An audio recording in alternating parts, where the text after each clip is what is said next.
Tô gravando.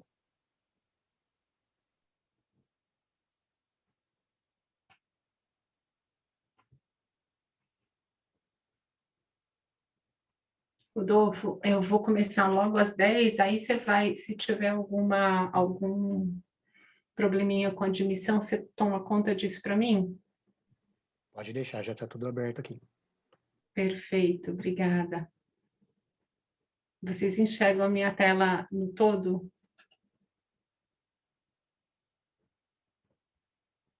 Sim ou não? Não, Agora sim? agora sim. Obrigada.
Bom, 10 horas, como é de praxe, quem nos acompanha aqui, os nossos eventos começam sempre no horário combinado em respeito àqueles que se juntam a nós. Então, muito obrigada os que aqui já estão. Eu sou Mirella Ramaciotti, em nome do Mind, Brain and Education Special Interest Group, apresento esse webinar, que é sobre prática de lembrar a quais fatores os educadores devem se atentar, com base em um artigo de autoria da Sabine Pompeia e da Roberta Cuni, que hoje se juntam a nós numa sessão de perguntas e respostas.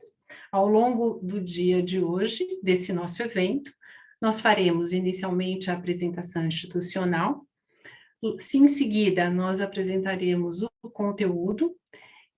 Teremos depois a sessão efetiva de perguntas e respostas com a autora e fecharemos um pouco antes do meio-dia, que é o nosso horário de término.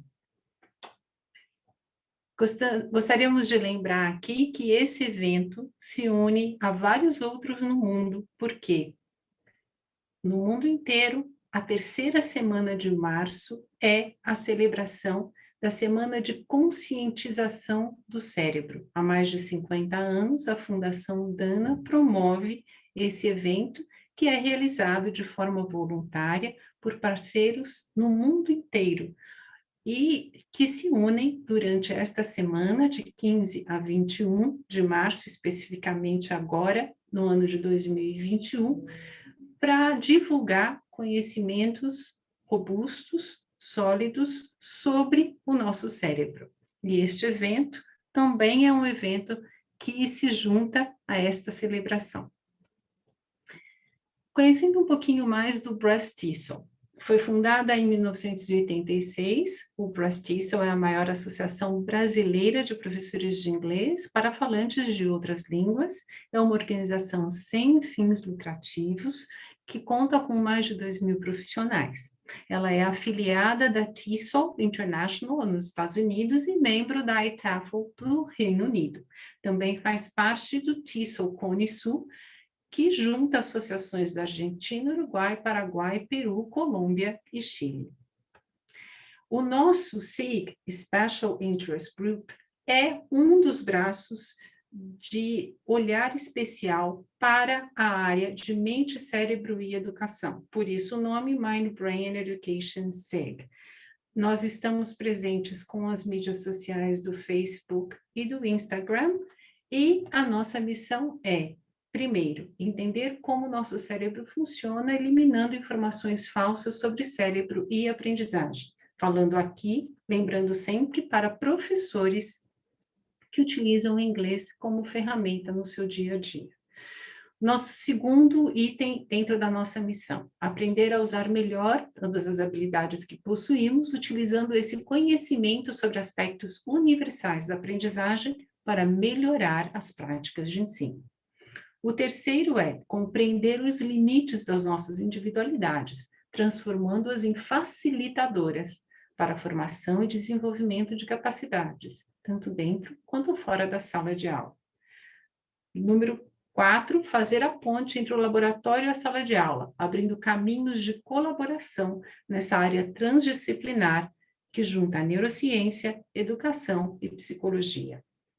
E, por último, informar os membros da Associação Brust-TESOL e da comunidade de ensino em geral sobre aprendizagem colaborativa, cooperativa, para uma prática baseada em evidências, contudo, preservando a arte de ensinar.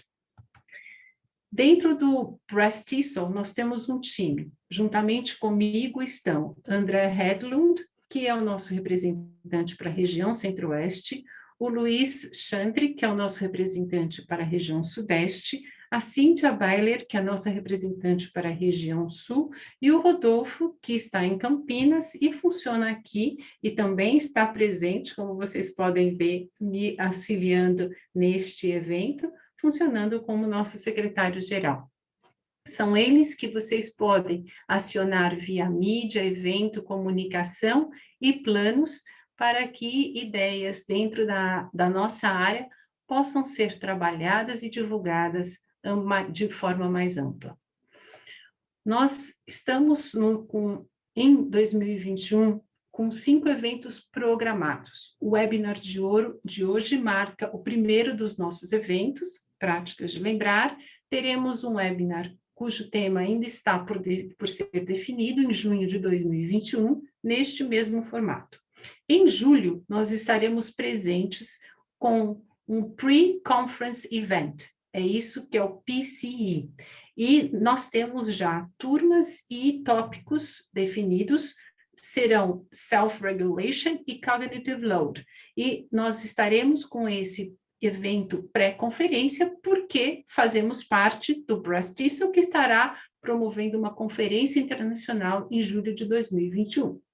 Na sequência, em setembro, ofereceremos um outro webinar e terminaremos o ano com um outro webinar em dezembro de 2021.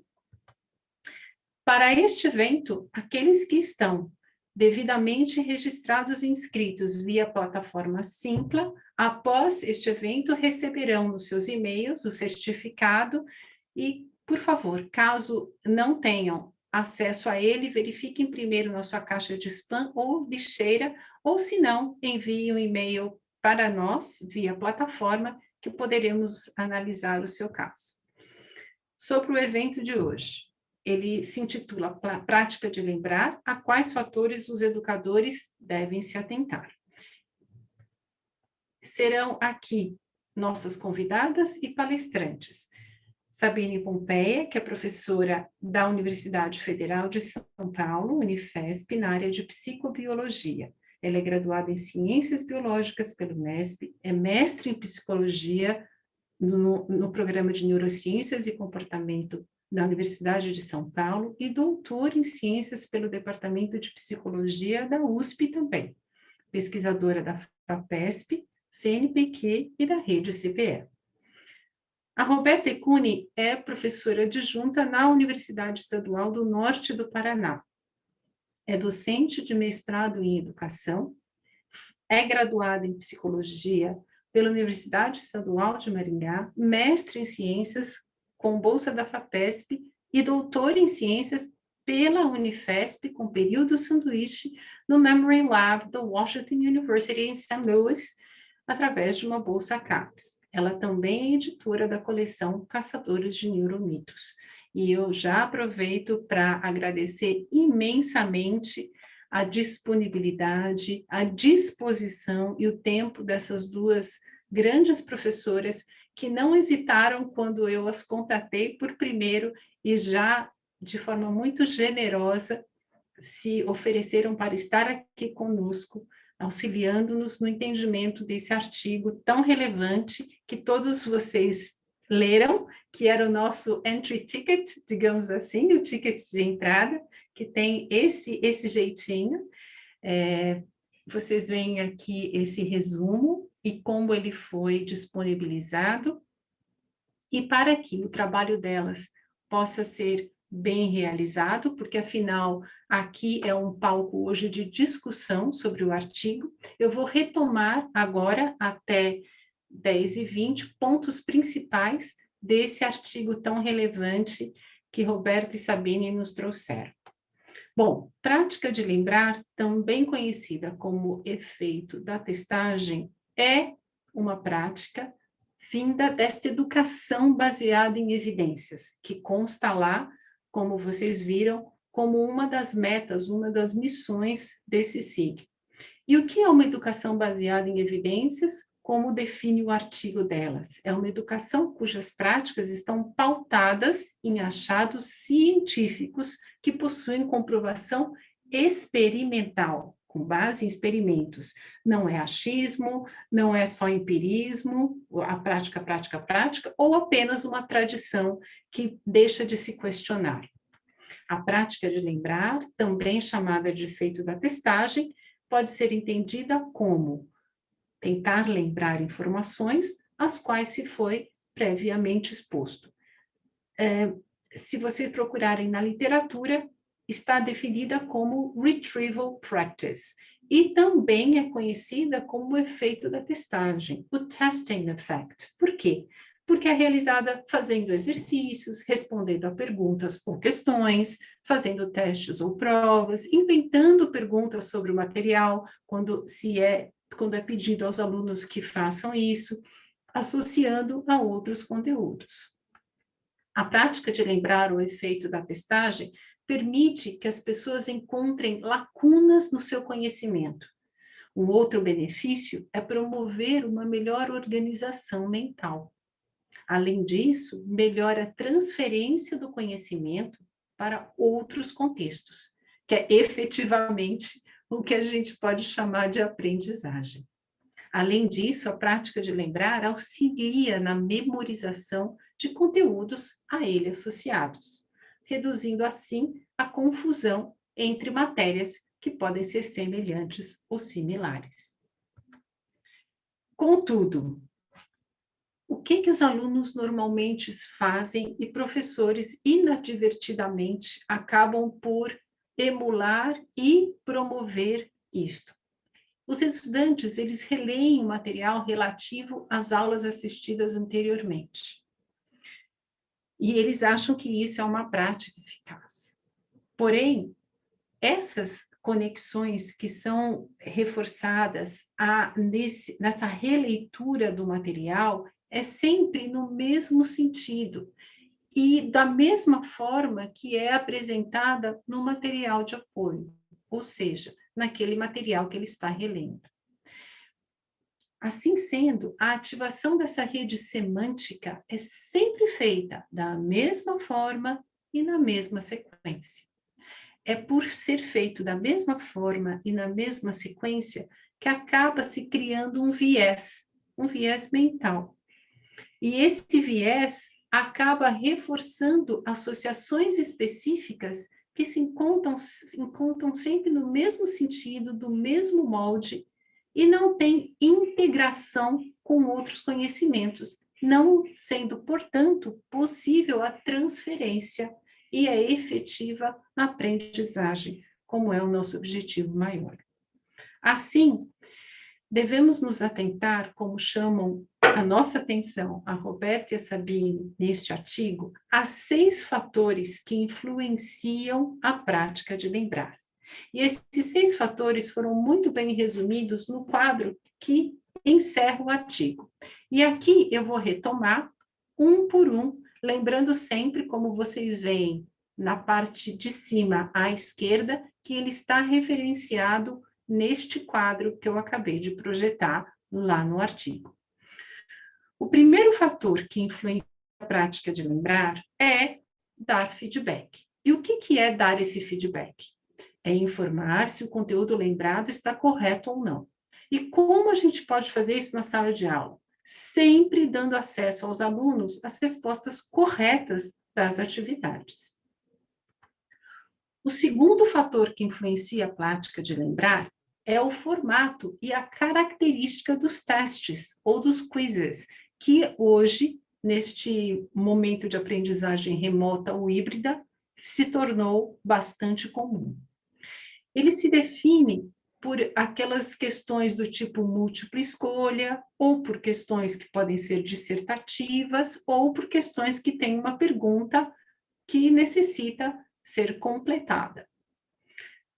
O que é este fator promove? Oportunidades do aluno efetivamente lembrar.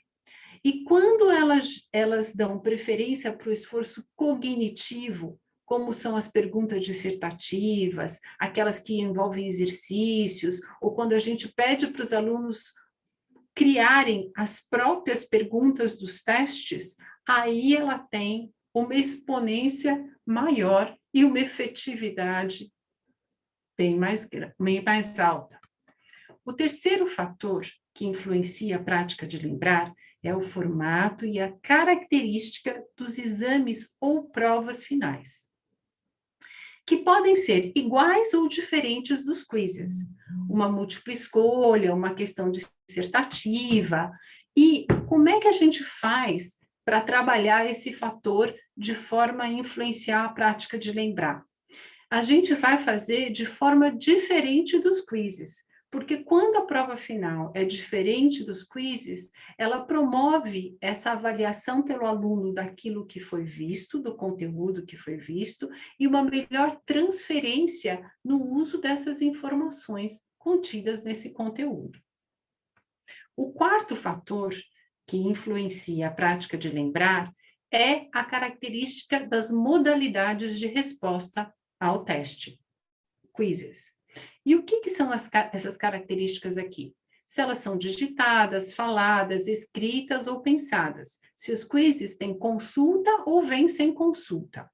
E o que elas nos salientam que é importante fazer com os alunos? Focar no que deve ser lembrado do conteúdo, ou seja, deixem aquelas perguntas apenas acessórias de lado. Foquem no que é preciso lembrar, a síntese daquilo que aquele conteúdo traz para o seu aluno. Outra coisa é, caso o exame ou a prova seja com consulta, foque no apoio que aquela consulta pode dar ao aluno que está fazendo a prova ou o exame, se ele realmente tiver conhecimento daquele material. Então, não é para usar como moeda de troca no sentido de ter ou não mais atenção. A atenção, se ele entender que aquilo é efetivamente uma prática de lembrar, ele vai trazer consigo.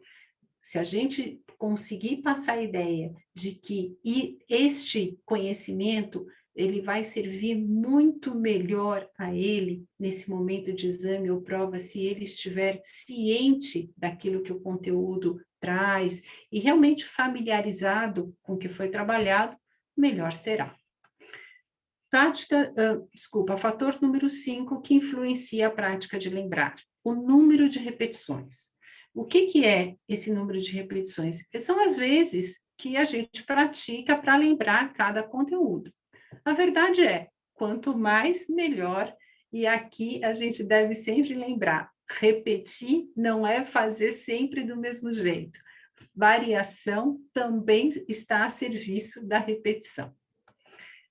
Fator número 6 e que encerra essa série de fatores que influenciam a prática de lembrar. Este fator diz com intervalos entre as repetições, definido como de quanto em quanto tempo praticar esta lembrança do conteúdo visto. Quanto mais distribuído for isso ao longo do tempo, evitando blocos de revisão, esse é o ponto principal aqui, melhor será. E lembrando sempre que não adianta trazer tudo de uma vez só ou tudo no mesmo dia, ou seja, não adianta condensar. O melhor é um pouquinho de muitas vezes. E assim eu termino esta sumário, essa síntese daquele artigo que eu tenho certeza que todos aqui presentes leram, e eu vou direcionar vocês agora para essa ferramenta do Q&A, Question and Answer, que se encontra na parte inferior da sua tela. É lá que vocês vão deixar a sua pergunta para que Sabine e Roberta possam dialogar com vocês aí que estão nos assistindo. Por favor, caso tenham alguma dúvida ou alguma outra questão, utilizem o chat. O Rodolfo, que aqui nos acompanha, vai poder dar conta de quaisquer outras questões que vocês tenham, tá bom? E assim eu peço aqui, vou parar de compartilhar, apresentar aqui Sabine e Roberta, agradecendo uma vez mais pela presença de vocês. E agora a gente já vai para as nossas perguntas do Q&A. Rodolfo, você, por favor, me auxilie nesse momento. Nós vamos ver agora. Por enquanto, estava todo mundo, gente, com atenção em mim, porque vou contar. Nenhuma questão no Q&A, tá bom, né? Sabine, Roberta, vocês querem falar alguma coisa inicialmente, complementar aquilo que eu tentei trazer aqui para sintetizar, para dar um tempinho também para o pessoal começar a digitar nessa nossa ferramenta? Gente, eu acho que a Roberta tem que falar primeiro. Na verdade, esse é o assunto dela. Aí eu só fui a orientadora do trabalho que ela fez. Mas eu acho que esse é o assunto realmente central, né, de pesquisa da Roberta. Então, acho que... O que você diria, Roberta? Primeiramente, obrigado pelo convite. É um prazer estar aqui com vocês. E, assim, excelente a apresentação, Mirella. Eu acho que você resumiu perfeitamente todos os pontos principais. Adorei a sua apresentação. Acho que é isso. Que bom! Foi muito legal, muito legal. Eu não teria pensado em fazer dessa forma, eu achei muito legal. Obrigada. Você vê como eu acho que isso exemplifica, né, gente, para aqueles que não assistem, como é rica essa ponte. Quando a gente tem pesquisadores conscientes, conscienciosos e que sabem que a gente só vai fazer acontecer quando a gente tiver isso, quando a gente tiver esse diálogo muito bem casado, com muito respeito. Eu tenho respeito enorme por essas pessoas aqui que nos acompanham, como elas também, eu tô falando, eu chamei no WhatsApp ainda, eu falei, acabei de ver o artigo de vocês topam fazer isso com a gente, para os professores, na hora elas toparam, e é esse tipo de coisa que pode ser promovido em várias situações e de diversas formas, porque efetivamente o que todos nós queremos aqui é a melhora dos processos de ensino e aprendizagem. E a gente sabe que essa colaboração é a chave principal para que isso possa acontecer. Então, eu só tenho a agradecer. Mirella, eu acho que esse tipo de iniciativa que vocês têm, né, e obrigada, obviamente, também pelo convite, é muito interessante a gente poder ter acesso direto, né, a professores, porque... né, nós somos grupos que vivem muito separados, né? Os cientistas de um lado e os educadores de outro, e essa ponte é difícil de estabelecer, um pouco porque a linguagem que a gente usa é diferente, né? É difícil, a gente fez um esforço enorme para tentar transformar, né, as coisas que a gente estuda numa linguagem mais acessível para professores, mas a gente sabe já de antemão que a gente falhou, porque isso aí né, exige uma prática enorme, então é bom que as pessoas perguntem mesmo, porque a gente acha que está claro, muitas vezes não está, né, para o outro público que tem outra formação, né? Exatamente. E olha que a gente já tem algumas perguntas. Posso fazer? Então, vamos lá. Pergunta do Márcio Francisco da Silva. Bom dia. Como convencer os alunos a fazer a prática de lembrar quando a maioria prefere passar para os próximos assuntos do curso a ficar revisando? Quer tentar, Roberto? Quer que eu fale? Pode falar que eu acho que tem muito a ver com o trabalho que você desenvolveu no Cuja. Então, na verdade, eu acho particularmente que é importante a gente tentar primeiro mostrar para eles que é bom, mas a gente já sabe também que isso não é o suficiente, né? Você contar para alguém, ó, faça assim, porque assim é bom, se aquilo não faz parte da experiência da pessoa, eu acho que ela não vai usar aquilo, né? Porque, de fato, fazer prática de lembrar, ou seja, ficar respondendo, né? Respondendo exercícios sobre matérias que já passaram, que já são mais difíceis de evocar, né? Ficar fazendo exercícios várias vezes, né? Novamente, sem ficar só olhando a resposta que você já deu para o exercício, isso exige muito mais esforço. Então, de fato, eles vão pelo caminho do menor esforço sempre, né? Que é reler. E aí eles não têm que ter culpa, porque eles passaram horas relendo, falam, nossa, eu estudei 3 horas ontem, só fiquei relendo. Né? Então, a parcela de culpa, né, de não estudar não fica presente, mas, no fim das contas, eles estão perdendo 3 horas, porque a gente sabe que reler é muito pouco eficiente. Então, eu acho interessante discutir com eles, né, os achados, que isso melhora e tal, mas eu acho que, infelizmente, isso tem que vir dos professores para os alunos. Acho que os professores é que tem que dar muito exercício, etc.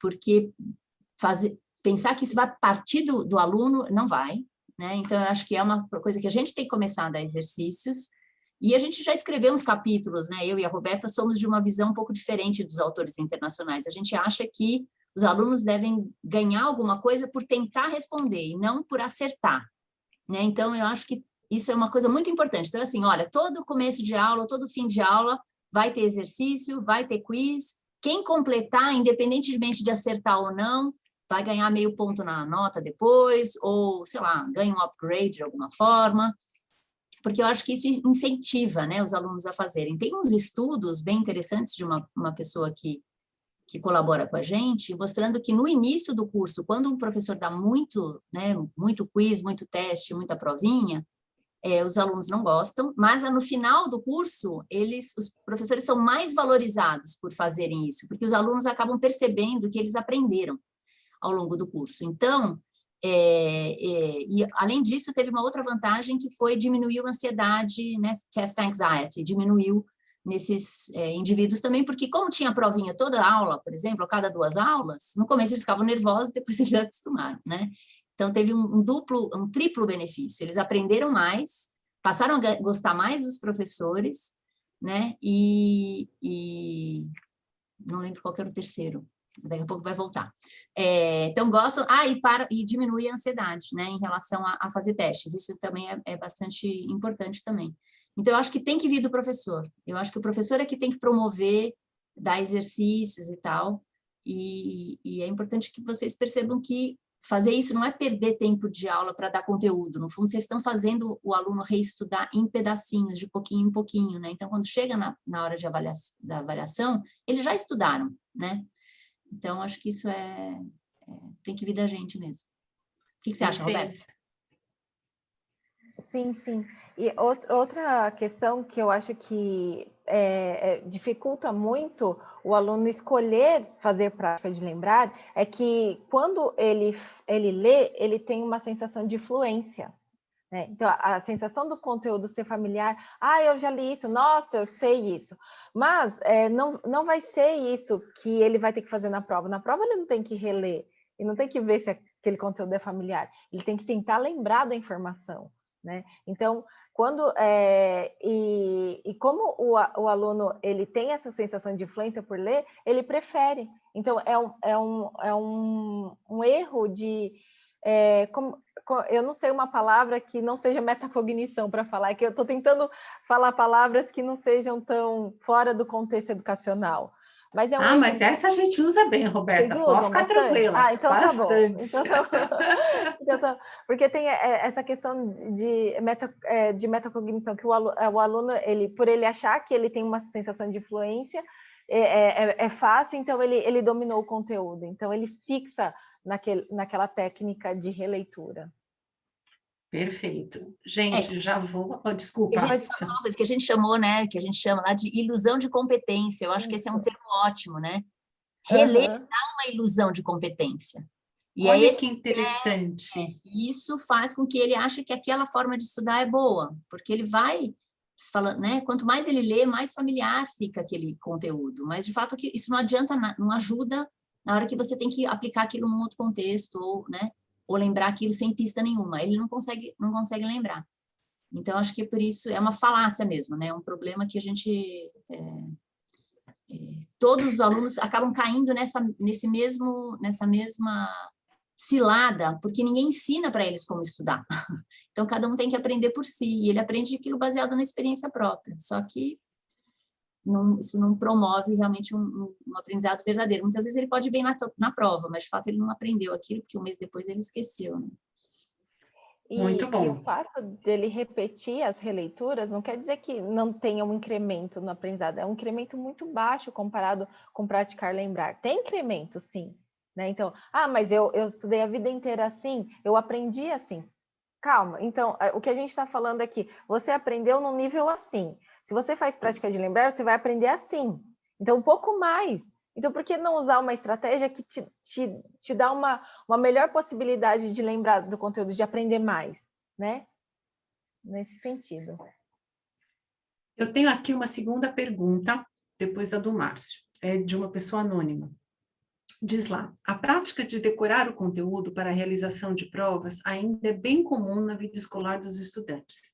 Essa prática está ligada à memorização e pode auxiliar nela?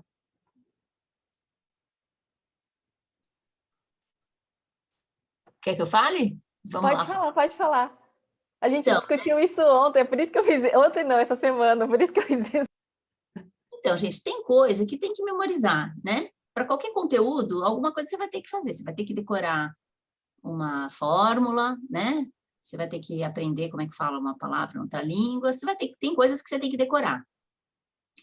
Né? E só a partir, né, de alguns fatos, de algumas informações, que a gente consegue elaborar, né? A gente estava discutindo isso, que a gente foi criticada por uma pessoa, dizendo, isso aí você só testou se melhorava coisas, palavras, conceitos, isso não serve para nada na vida. Eu falei, não, espera um pouquinho.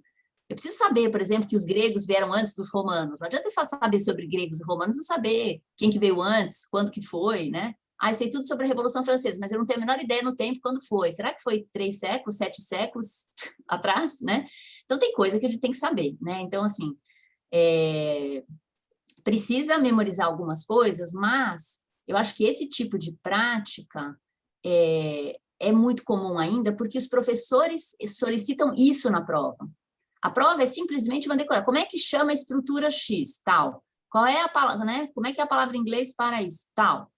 Agora, se o professor fizer uma pergunta mais inteligente, tentando juntar conteúdos, né? Juntar conceitos ou contrastar conceitos, aí se o cara decorou, ele não vai conseguir fazer a prova, né? Então, eu acho que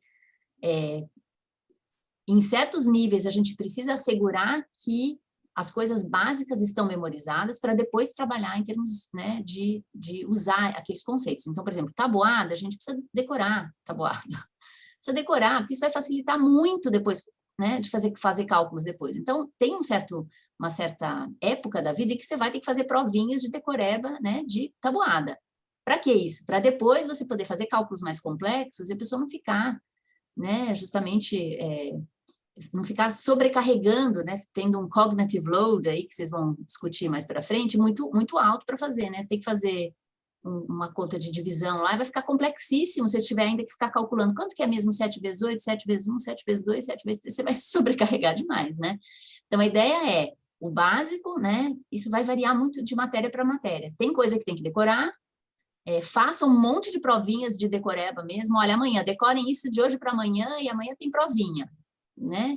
Vamos lá. E aí, a partir daí, começa a trabalhar um conteúdo mais complexo, né? O que você acha, Roberto? Concordo, Sabine. Só para acrescentar, essa semana saiu uma revisão da literatura sobre prática de lembrar em sala de aula, né? E o que eles analisaram que em sala de aula é diferente de laboratório, a gente pega muito essas questões factuais, né? Então, eu estou testando o fato que eu acabei de ensinar. E em sala de aula, os professores eles tendem a testar fatos, inferências, resolução de problemas e outros exercícios exercícios. E o que é legal desse trabalho é que, mesmo em sala de aula com conteúdos reais, a prática de lembrar, ela melhora o aprendizado de todos esses. Então, não é só o fato, né? Mas a gente precisa do fato para que a gente consiga, não tenha essa sobrecarga cognitiva mesmo. Perfeito. Posso só falar mais uma coisa? Claro, Sabine. Porque isso é uma coisa que a gente também estava discutindo recentemente.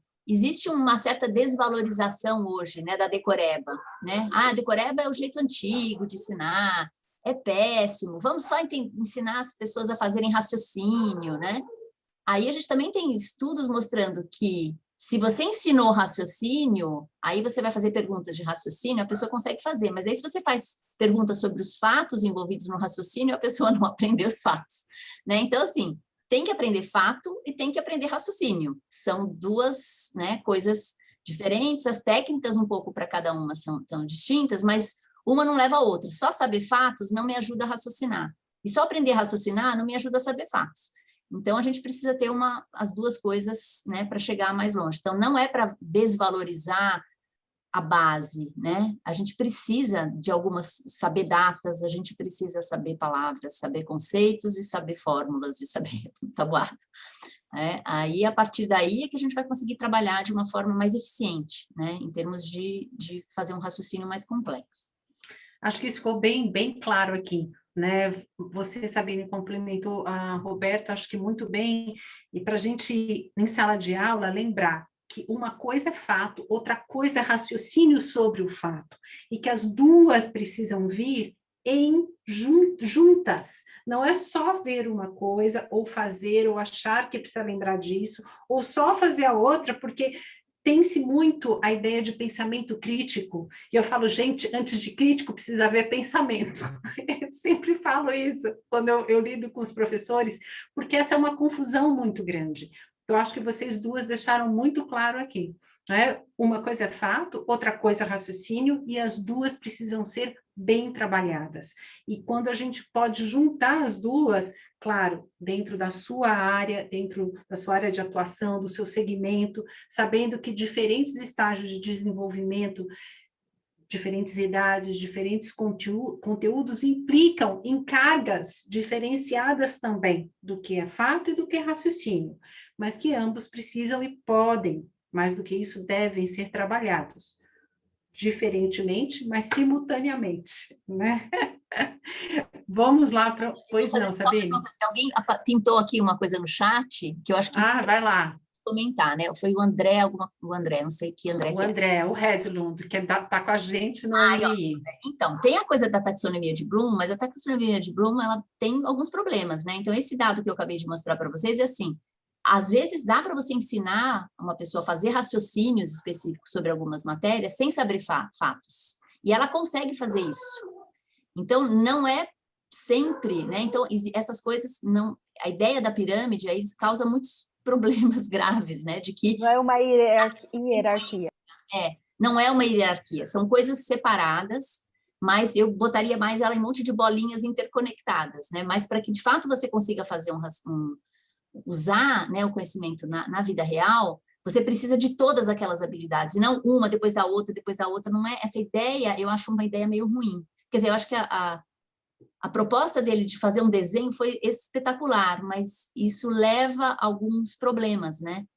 Que são essa coisa de achar que você sempre tem que seguir aquela sequência. Não tem sequência, gente, para usar conhecimento. Pode ser de cima para baixo, de baixo para cima, do meio para cima, né? Então, assim, é um círculo, na verdade, né? Então, com várias bolinhas dentro, todas interconectadas, e não uma coisa assim, sequencial.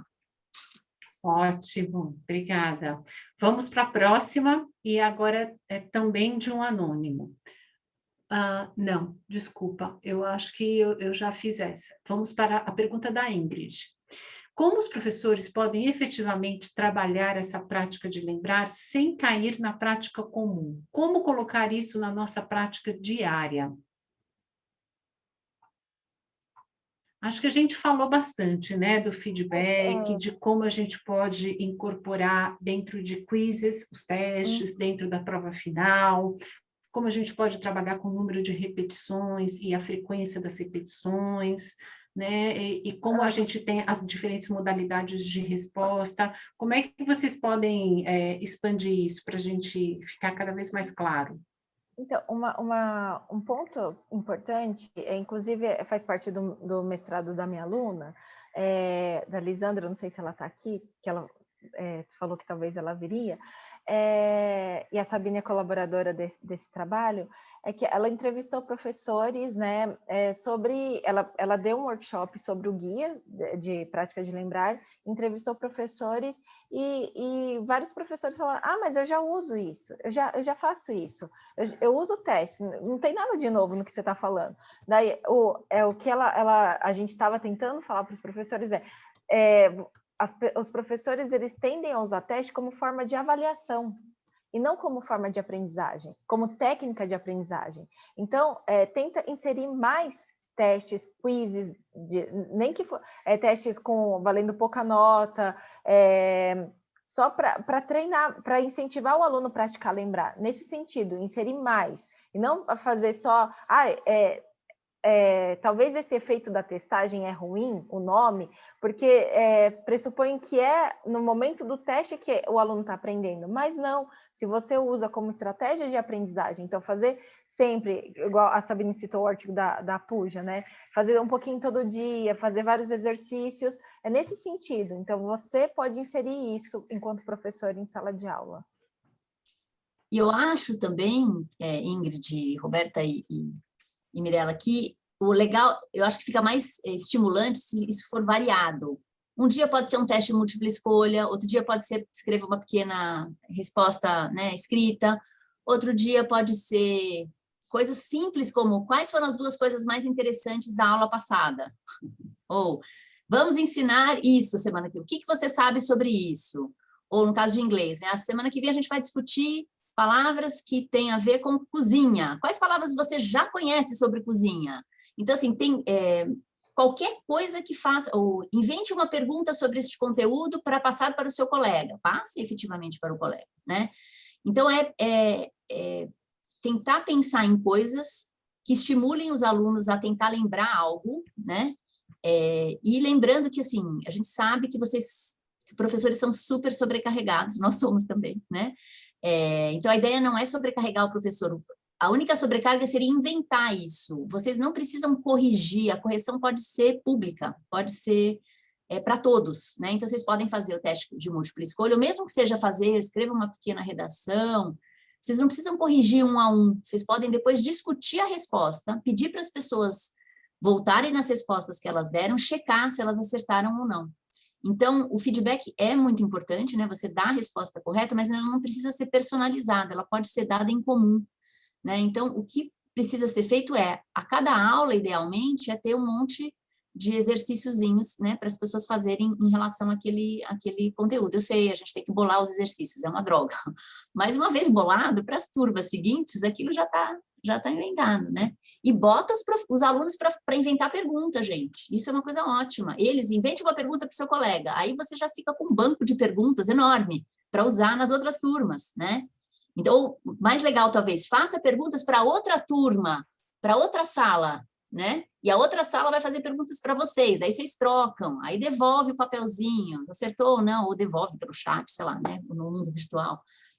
Mas acho que a ideia é sempre essa, faça isso percebendo que não é para você ver se o aluno acertou ou não, isso não tem importância, o importante é que ele tente lembrar de formas diferentes, né? Se ele gostou daquilo, se ele não gostou, o que faltou discutir. Então, é isso, é incentivar que a pessoa tente pensar a respeito da matéria. Você sabe uma coisa que eu aprendi com uma pessoa, quem me conhece, né, a minha trajetória sabe, né, que é a Tocorama Espinosa, que foi uma pessoa que, assim, mostrou muitos caminhos. Ela sempre falava uma coisa, falou, gente, lembra de uma coisa, o professor não é aquele que deve trabalhar mais em sala de aula. Ela sempre falava isso. E eu acho que para a gente entender isso ainda leva um tempo, mas se a gente puder repetir para si próprio, o professor não é aquele que tem que trabalhar mais em sala de aula. Eu acho que quanto mais a gente repete, mais a gente vai entendendo a profundidade disso, não é? Vamos lá, a próxima. de um anônimo também.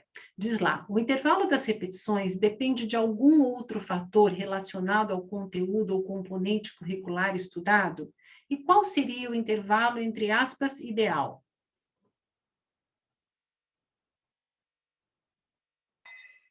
Posso tentar? Então, nós fizemos também uma revisão da literatura para investigar isso, e também, durante o meu doutorado, a gente desenvolveu um aplicativo, né, que a gente testou diversos intervalos, né? Intervalo de 1 dia, de repetição, 3 dias e 7 dias, né? E assim, só que... e na literatura também a gente não encontra o melhor intervalo de repetição. O que a gente encontra é que tudo depende de quanto tempo você quer lembrar daquele conteúdo, né? Os nossos resultados que a gente achou é que intervalos curtos, quando não dava tempo de esquecer todo o conteúdo, era melhor do que o longo, que a pessoa esquecia já o conteúdo, né? Então, mas assim, foi o nosso achado. Essa é a pergunta de $1 milhão da educação. Se você achar o esquema ideal para a pessoa aprender... Olha, se você achar, pode tem patentear. Vai ganhar o Nobel.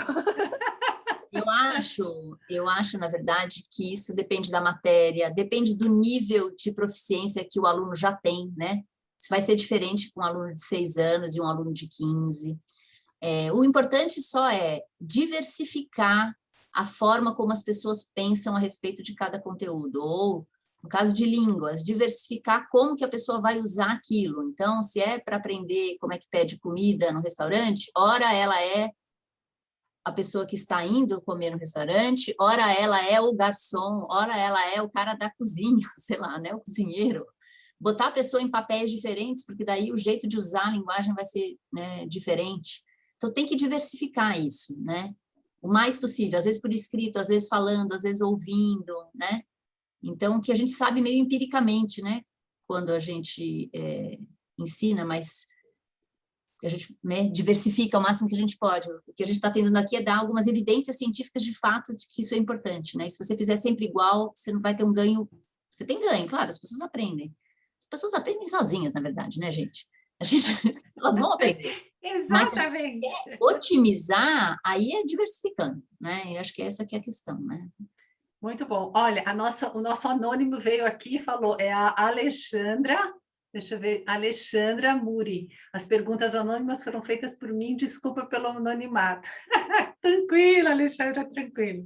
Bom, vamos lá. A Isabel tinha perguntado da mesma, né, mesma faixa, é uma pergunta muito similar, então eu vou já para a pergunta do Luiz. Bom dia, excelente iniciativa e acesso a Sabine e a Roberta. Ele disse, eu trabalho no Berlitz e acredito muito no Activating Retrieval. Vocês têm uma ideia se isso tem que ser mais parte da rotina de todas as aulas, partindo do professor, ou empoderar o aluno a ter autonomia para seguir os passos ou 6 fatores, ou pode ser ambos? Obrigado. Luiz, eu acho que o aluno não vai fazer sozinho. O aluno é sobrecarregado, ele vai trabalhar sabe, com o mínimo esforço para chegar na coisa dele. E ele está correto, é isso mesmo. A gente, né, evolutivamente foi selecionado aqui para sobreviver com o mínimo de esforço, né? Então, acho que tem que incentivar, tem que propor, e eu, infelizmente, acho que tem que ter, assim, algum desincentivo por não fazer, né? Então, eu acho que é isso, eu acho que toda aula tem que ter lição de casa de uma aula para outra. Se a gente for claro com os alunos e dizer, isso faz parte da matéria, minha filha tem um professor que é assim, de física, que é muito difícil e tal, então ele tem todo lá, ele dá uma nota de ética, então ele explica, ó, toda aula tem exercícios, vocês têm que fazer os exercícios. Eu vou sortear uma pessoa por vez para ver se ela fez ou não o exercício. Se é que não fez, está ótimo, antes. Se eu sortear e a pessoa não me entregar o exercício feito, aí ela perde nota. Então, pronto, ele foi claro no negócio. Todo mundo tem que fazer, eu não vou checar de todo mundo, eu vou dar as respostas, não vou checar, mas eu vou sortear. Se você mentir que você fez e não fez, aí você perde ponto. Então, é um jeito que ele arrumou lá de fazer, né? Então, assim, É claro, todo mundo sabe, e a gente sabe, gente, na física, de uma aula para outra, se você não faz exercício, você não vai conseguir aprender a aula seguinte, né? Mesma coisa com uma aprendizagem de língua. Você não aprende o vocabulário e as questões né, da língua da aula passada, como é que eu vou aprender a próxima? Não vou conseguir, né? Então, acho que a gente tem que meio dar uma forçadinha, assim, nisso. No mundo online, está um pouco complicado, né? A gente tem que deixar tempo durante a aula para os alunos fazerem esses exercícios, né? Não dá para todos os professores pedirem para o pessoal fazer isso à noite, né? Porque eles vão ficar com uma sobrecarga enorme, né? Então, a gente está aprendendo que a gente tem que deixar um tempinho, né? Olha, os últimos 10 minutos da aula são para vocês fazerem essa retomada aqui. E eu acho que mesmo que vocês façam isso só uma vez por matéria, vocês vão ter um ganho bom depois na avaliação final. Então, tem a matéria toda, acabou, 10 últimos minutos responda e faça alguma atividade de tentar resumir ou relembrar o que foi dado nessa aula. Ou então, na aula seguinte, né, pede para o pessoal lembrar do que foi da aula anterior, enfim. Mas eu acho que quanto mais repetições disso vocês fizerem, melhor. E, mais uma coisa, é super importante que isso seja incremental. Não perguntem só da aula passada. Façam perguntas sempre de toda a matéria dada anteriormente, para o cara relembrar. Porque senão ele só fica praticando aquilo que ele está aprendendo e ele não integra com os assuntos anteriores. Então, é sempre importante inserir uma ou duas perguntas sobre coisas de algumas aulas atrás, ou mesmo coisas que caíram na prova anterior, para ele ir relembrando. Isso é bem importante. E não punir o aluno por ter errado. Não façam isso. Se ele tentou lembrar, é já importante, mesmo que ele saia com a resposta errada, como é que ele corrige? Como feedback. Por isso que feedback é muito importante. E um feedback, quando você errou, é super eficiente, né? Você fala, puxa, errei. Aí a pessoa diz a resposta, aí você incorpora melhor aquele novo conhecimento do que você faria se a pessoa simplesmente te disse qual é a resposta correta, sem você ter tentado lembrar. Outro ponto importante, só complementando, é que por que partir do professor? Uma pesquisa analisou o tempo que os alunos estudam quando tem prova, semana de prova e semana de não prova. Quando tem prova, eles estudam muito mais, porque está próximo da prova. Então, semanas que não tem avaliação, os alunos estudam super, assim, menos da metade do tempo. E isso é muito interessante, porque se a gente, por isso, inserir mais avaliações, não avaliação assim, tortura para os alunos, não nesse sentido, mas para que eles saibam que eles vão praticar lembrar, né, mais vezes, para eles manterem esse nível de quantidade de horas de estudo mais constante. Muito bom. Gente, agora tem uma pergunta do William Gotardi, que diz assim, ele está falando em inglês e eu vou traduzir aqui, porque realmente esse foi definido como a língua de hoje. Os autores, vocês postulam que na sala de aula é importante a gente não deixar o feedback para depois, né? Para muito tempo depois da atividade. Isso na página 3. Entretanto, diz ele, se essa for uma atividade focada na fluência ou na apresentação de um aluno, o feedback instantâneo pode interromper o pensamento daquele aluno ou o fluxo da comunicação. Então, quando é que você recomenda dar o feedback aos alunos nessas situações? Eu acho que a gente não queria dizer, né? O problema aí é o postpone too long. O que é o too long, né? Aí o que a gente queria dizer é assim, 1 mês depois, entendeu? 3 semanas depois da prova.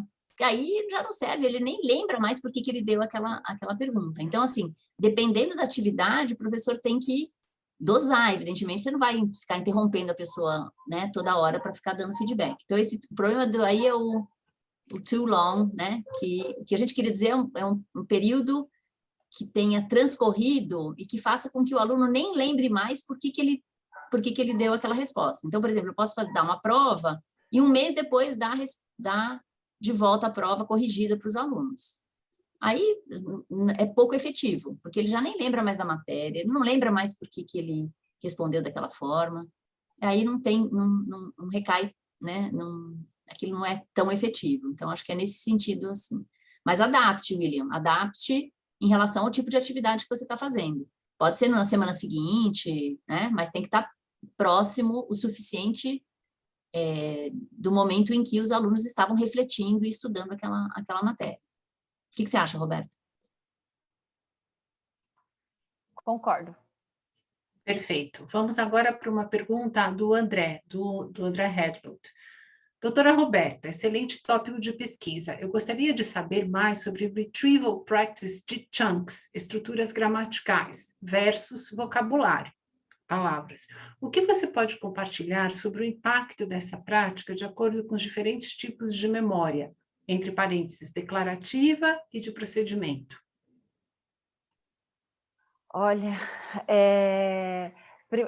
primeira questão é que ele perguntou sobre gramática versus vocabulário, certo? Isso. Eu li muitos trabalhos de ensinar uma nova língua com vocabulário, mas não li com gramática, né? Então, eu não saberia te responder em relação à gramática. Mas se a gente partir do ponto que gramática é uma regra, entraria na mesma questão de fatos, né? De saber um fato. Entraria como um fato, talvez? Hein, Sabine?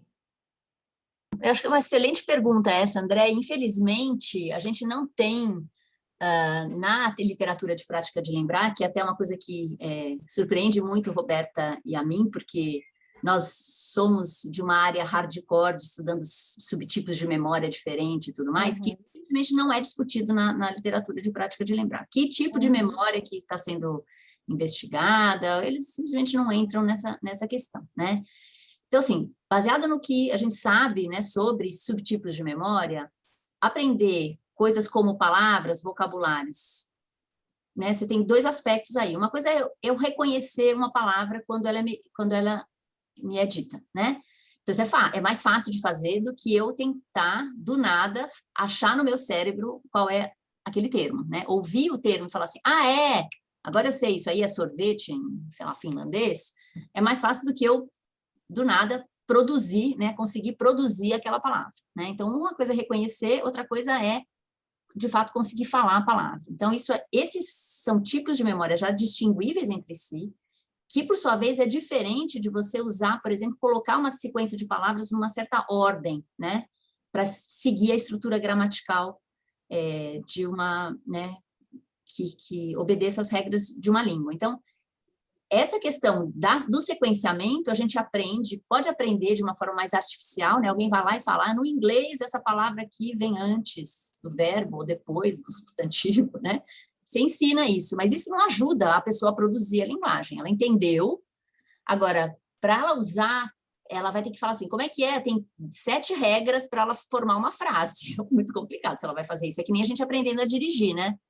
Como é que é? Aperta aqui, vira a chave, olha no espelho, tudo que a gente faz automaticamente. Então, a gente ensina a lógica da coisa, a pessoa aprende, daí você dá exercício simples, né? Sei lá, isso é blue bowl ou bowl blue, sei lá, você fica ensinando essas coisas. Mas, de fato, né, para ela sequenciar e né, aprender isso aí é um tipo de memória que a gente chama de memória implícita, né? E memória de procedimento faz parte daí, não tem só memória de procedimento, tem um outro tipo de memória que é chamado de priming, a gente tem priming semântico, que acho que entra muito mais aí, e isso a gente ouve, isso a gente aprende por exposição, ouvindo, que você põe as palavras que saem na ordem certa, e quando sai na ordem certa, a gente faz isso de forma implícita, a gente né, a gente acaba aprendendo a fazer isso sem pensar, né, então, em geral, a literatura de prática de lembrar está muito mais associada à aprendizagem de coisas que envolvem um raciocínio mais explícito, né? Ou tentar trazer à mente uma determinada palavra, e não o aprendizado dessas questões implícitas, que em geral envolvem repetição, exposição. Ouvir, ler, e seu cérebro aprende sozinho, isso é independente de atenção, esses são processos automatizados. Só por extrema repetição que a gente aprende. Então, quando a gente ensina a língua, a gente ensina a gramática. Por exemplo, a gente aprende a nossa língua sem entender gramática, certo? A gente sabe falar e a gente não sabe gramática. De alguma forma, né, acho que tem métodos de ensino até em inglês que nem falam da gramática, é só exposição, né? Você dá fórmulas para a pessoa e a pessoa repete aquela fórmula e ela vai aprendendo dessa forma, né? Então, mas são tipos de memória diferentes e que são aprendidas de formas distintas. Gramática, isso aí é um tipo de memória que não depende de atenção, não depende de raciocínio, ela só depende de... o seu cérebro aprende scripts, aprende regras por exposição, né? Isso é muito difícil de ensinar. Então, para ensinar é só fazer a pessoa ouvir muitas vezes e repetir muitas vezes determinadas fórmulas, aí ela aprende aquela fórmula, né? Agora, para raciocinar, né, e para aprender palavras e tudo mais, aí sim a literatura dá uma resposta melhor. Não sei se eu te ajudei muito, André, ou se te confundi mais ainda. Mas por isso que é muito complexo, né? A gente depende da matéria, você tem coisas que são mais de procedimento, que aí é só com a prática de exposição, né? De ouvir e de produzir, que a gente aprende, e outros tipos de aprendizagem, não, a gente precisa pensar a respeito, né? E a prática de lembrar é sempre estudada nesses mais que dependem de atenção, que dependem de raciocínio, tá? O resto, olha, essas outras são fáceis, é só botar a pessoa para ouvir muito e ler muito e vem. Mas os de raciocínio, não. Aí o raciocínio a gente tem que instigar, né? Fazer a pessoa pensar, né? Muito bom. Eu tenho aqui uma pergunta da Francisca Valéria. Diz ela: bom dia, sou estudante de psicologia e como acabei ficando muito tempo sem estudar, acabo tendo um pouco mais de dificuldade em memorizar. Como posso melhorar isso? Eu amo ler, eu me dedico, mas acabo às vezes patinando porque absorvo pouco do material. Então, Francisca, tenta inserir a prática de lembrar no seu dia a dia. Se o professor ele não está dando oportunidade de praticar lembrar, no final da aula, antes de você entrar na aula seguinte, tenta lembrar quais são os pontos principais dessa aula, o que o professor falou que é importante. Escreve num papelzinho. 5 minutinhos você já fez isso. Aí, daqui uns dias, você tenta, sei lá, semana seguinte, nossa, na aula X eu aprendi isso, aí na aula anterior, na semana anterior, o professor falou sobre esse conceito e tal, e vai tentando lembrar. Você vai ver como que a aprendizagem vai fluir melhor, né? Então, tentar inserir mais momentos de prática de lembrar por si só, né? Se o professor não te oferece. Talvez fosse legal, não sei se vocês têm oportunidade, Mirella, de colocar uma outra referência para o pessoal ler. Tem um trabalho de uns autores, o primeiro autor chama Putnam, que é excelente para dar dicas, né, de como fazer na prática, né, para incorporar isso na vida diária. Eles dão uma dica que eu achei particularmente sensacional. Eles falam, à medida que você vai lendo um conteúdo, pega uma folhinha à parte, ou celular, sei lá o quê, e toda vez que aparecer um novo termo, né, que, em geral, né, tudo que a gente está aprendendo tem termos, né, ou vocabulário. Novo termo que você não sabe, escreve nesse papelzinho, ou escreve lá no celular numa lista. Então, você vai ficar, no final de cada aula, você tem uma lista de termos que foram discutidos naquela aula que você não conhece. Essa lista, por si só, serve para você, né? Agora a gente está todo mundo em casa, mas você está na fila do banco, você está no ônibus, você está indo não sei o que lá, você está de bobeira esperando o arroz, né, o arroz cozinhar, abre a lista, pega o papelzinho, pega o celular e fala assim, o que é mesmo? Tararã? Puxa vida, não lembro. Deixa eu ver a segunda. Aí as que você tenta lembrar, as que você, né? Aí checa no material aquelas que você não lembrou, fala, puxa, isso aqui é aquilo mesmo. Não escreve a resposta. Fica com a sua listinha ali. Aí depois lá, tá esperando encher a banheira, olha a sua lista ali, né? Então, assim, é incorporar, e não precisa estar isso, né? Outra coisa, mesmo sem esse apoio, ter momentos do dia em que você tenta relembrar a matéria, né? Ou mesmo antes da próxima aula, tira 5 minutos antes da aula e fala assim, o que foi dado na última aula? Tenta lembrar, escreve, desenha, põe tópicos. Puxa, é isso que eu consigo lembrar. Aí abre a matéria, o caderno, né? Ou os slides, que seja, e dá uma reolhada. Falei, puxa vida, eu esqueci todo esse pedaço aqui da aula. Né? Aí aquilo já está se assentando, essa nova informação que vai entrar, né, diante do buraco que você percebeu que está lá, ele vai entrar encaixadinho ali já, gente. É uma coisa impressionante como isso faz diferença, né? Então, isso a gente tem que incorporar, são pequenos minutos dentro da nossa rotina para lembrar da matéria. Essa ideia da lista de tópicos eu achei excelente, porque aí você fica com esses tópicos todos e vai definindo. É mais ou menos a ideia do flashcard, mas a vantagem é que não tem a resposta fácil, que muitas vezes se é só virar o flashcard, você fala, não lembro, já vira. Não serve. Você vai ter que viver com o sofrimento até chegar no fim da sua lista, de que tem lá das 33, tem 15 que você não sabe, e aí volta no material e procura, ou volta no Google, sei lá, e procura o que cada um quer dizer. E vai repetindo, vai aumentando essa lista, né? Com o tempo vocês vão ver, muitas vocês vão aprender e vocês vão tirando fora da lista, né? Agora, eu achei essa excepcional, eu achei essa uma coisa muito fácil de fazer. E durante a aula mesmo, né? Você já vai anotando no... Ah, termo novo, anota lá e põe suas anotações, né? Explica, né? Inclui faz as suas anotações normais na aula, mas tem uma lista separada só dos tópicos, né? Ou só dos termos novos. Vê se isso adianta. Espero que sim, Francisca. Muito bom. Agora, de um anônimo. A prática de lembrar deve ser associada a alguma produção ou utilização de alguma ferramenta? Como, por exemplo, mapas mentais, ou pode ser simplesmente um rebuscamento mental do que foi estudado. Essa palavra é nova para mim. Ok, vamos lá. Bom, tem um trabalho que saiu na Science do Karpik, que ele compara a prática de lembrar com mapas mentais.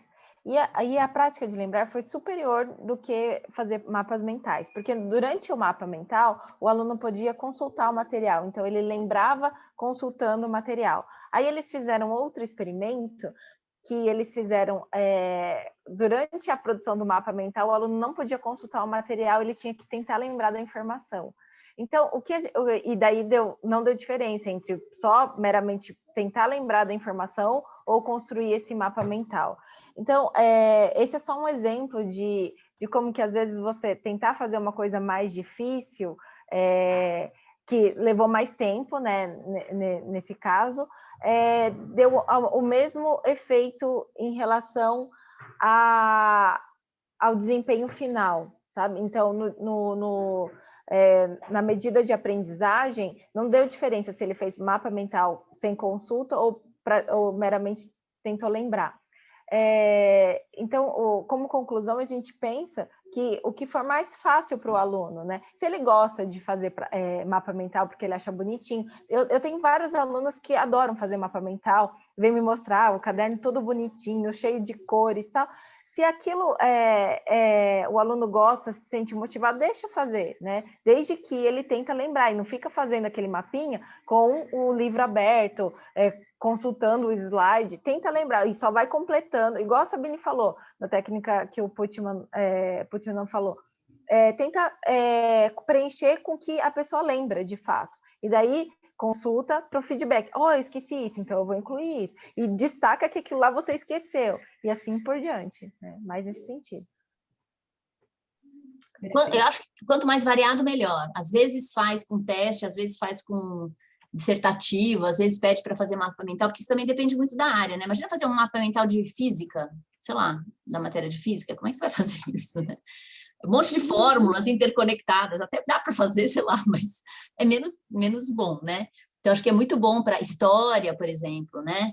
Ou mesmo, sei lá, biologia, são as estruturas, como é que a parte gráfica pode ajudar, mas acho que para algumas matérias, né, sei lá, família real é mais fácil você lembrar se você põe fulano casado com fulano, quantos filhos tiveram, né? Mas acho que acho que é isso aí, depende do que o aluno gosta e depende do que a matéria permite. Mas, de novo, se você fixar em uma e sempre for mapa mental, eu acho ruim. Porque eu acho que o melhor é fazer de forma diversificada para cada conteúdo. Aí eu acho que o aprendizado é maior. Muito bom. Agora tem uma da Aline Russo. Ela diz: bom dia, sou professora de escola pública e vejo uma grande necessidade dessa prática que vocês comentam. Porém, penso que a formação inicial precisa ser modificada para que o professor tenha domínio dessas técnicas, pois percebo na minha realidade que a maioria desconhece. O que vocês pensam sobre isso? Quer que eu fale primeiro? Então, Aline, isso eu acho uma coisa muito triste, é por isso que a gente está fazendo essas iniciativas, né? Eu acho que, né, Mirella, Cíntia, Rodolfo, Luiz e André, né? Muito legal essa coisa de abrir para as pessoas, justamente, porque aqui não é nada muito complexo, né? O que a gente está dizendo é, dê muito exercício para os seus alunos fazerem e exercícios diversificados. É basicamente isso, né? Quanto mais você der exercício, maior será o ganho. A mensagem né, tem um nome chique, prática de lembrar, tal, mas na verdade é isso que a gente está pedindo. Faça seus alunos pensar a respeito da matéria, né? Tendo dito isso, eu acho que isso, uma vez que a pessoa entendeu e se conscientizou de que isso é uma coisa importante para a pessoa aprender e não só que é uma coisa importante para você avaliar o aluno, né? Que é o que as pessoas fazem, acho que qualquer um pode incorporar, nem que seja um pouquinho, né, na sua prática profissional. Mas o problema é claro que é muito mais embaixo, eu acho que você tem toda a razão, Aline, eu acho que vem já de um problema que os professores não têm uma formação mínima que seja, né, de como funciona a ciência, para que eles estejam abertos para ouvir o que a ciência tem para dizer, né, a dizer a respeito. O que a gente observa, eu e a Roberta estamos com uma dificuldade imensa de conseguir encaixar, né, as coisas que a gente está estudando dentro, né, de revistas, por exemplo, da área de educação, porque a área de educação fala assim, é ciência, eu não estou interessada, muito obrigada. E daí, quando a gente manda para as revistas, né, de psicologia, que tem a ver com a memória, eles falam assim, não, isso é educação, também não estão interessados. Então, existe um buraco no meio, né? E eu acho que para promover essa ponte, né, a gente tem que entender, né, os cientistas têm que entender melhor as condições nas quais vivem os professores e as limitações que existem, né, circunstanciais, e os educadores também têm que estar abertos, né, para entender, né, e para ouvir o que a gente tem para dizer sobre né, o que eles, né, se o que eles estão fazendo está sendo eficiente ou não, porque não dá para a gente fazer um experimento sozinhos, né? Tipo, ensinei uma turma de um jeito, ensinei a outra turma de outro, eu acho que a segunda turma aprendeu melhor, então eu vou usar essa técnica. Não, gente, a turma podia ser melhor do que a primeira, né? Então, a gente não tem como aferir isso sozinhos, qual é o melhor jeito de ensinar. A gente, daí, fica baseado em achismos, né? Como a Mirella, né? A gente precisa ter uma situação cientificamente determinada, em que a gente aleatoriza pessoas, né? Alunos para um grupo ou para o outro, que vão aprender de uma certa forma, a prova tem que ser exatamente a mesma, do mesmo conteúdo para a gente ver quem que aprendeu mais, né? Isso, na prática, a gente não consegue ver, né? Então, no fundo, a gente precisa ouvir as dificuldades dos professores para desenhar experimentos que deem as respostas que os professores precisam, e isso não acontece também, então existe uma falha enorme dos professores. E também a gente está fazendo, né? Os cientistas estão fazendo uma série de trabalhos que os professores não absorvem também, às vezes por dificuldade, porque não entendem a terminologia, não entendem a importância de fazer aquilo, né? E às vezes por preconceito mesmo, porque eles acham que é uma coisa diferente. Então, tem preconceito dos dois lados, né? De fato, a gente precisa tentar quebrar essas pontes para que, né, que as duas áreas se cruzem de uma forma melhor e produzam, né, melhores resultados.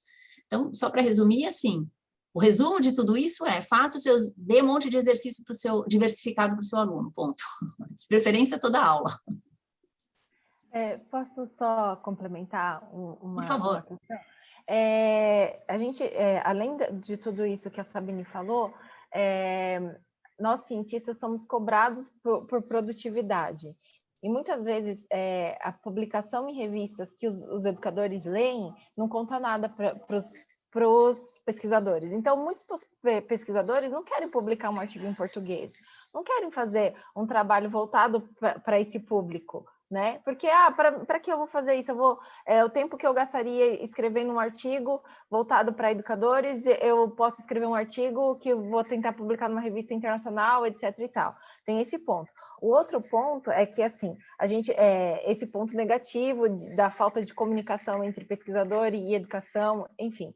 Outro ponto é que, de acordo com a LDB, os professores, eles têm direito a uma formação continuada, né? É um direito de todo educador ter a formação continuada, que dependendo de que escola pública você está, ou é o município ou é o estado que vai promover essa formação continuada que o educador ele tem acesso.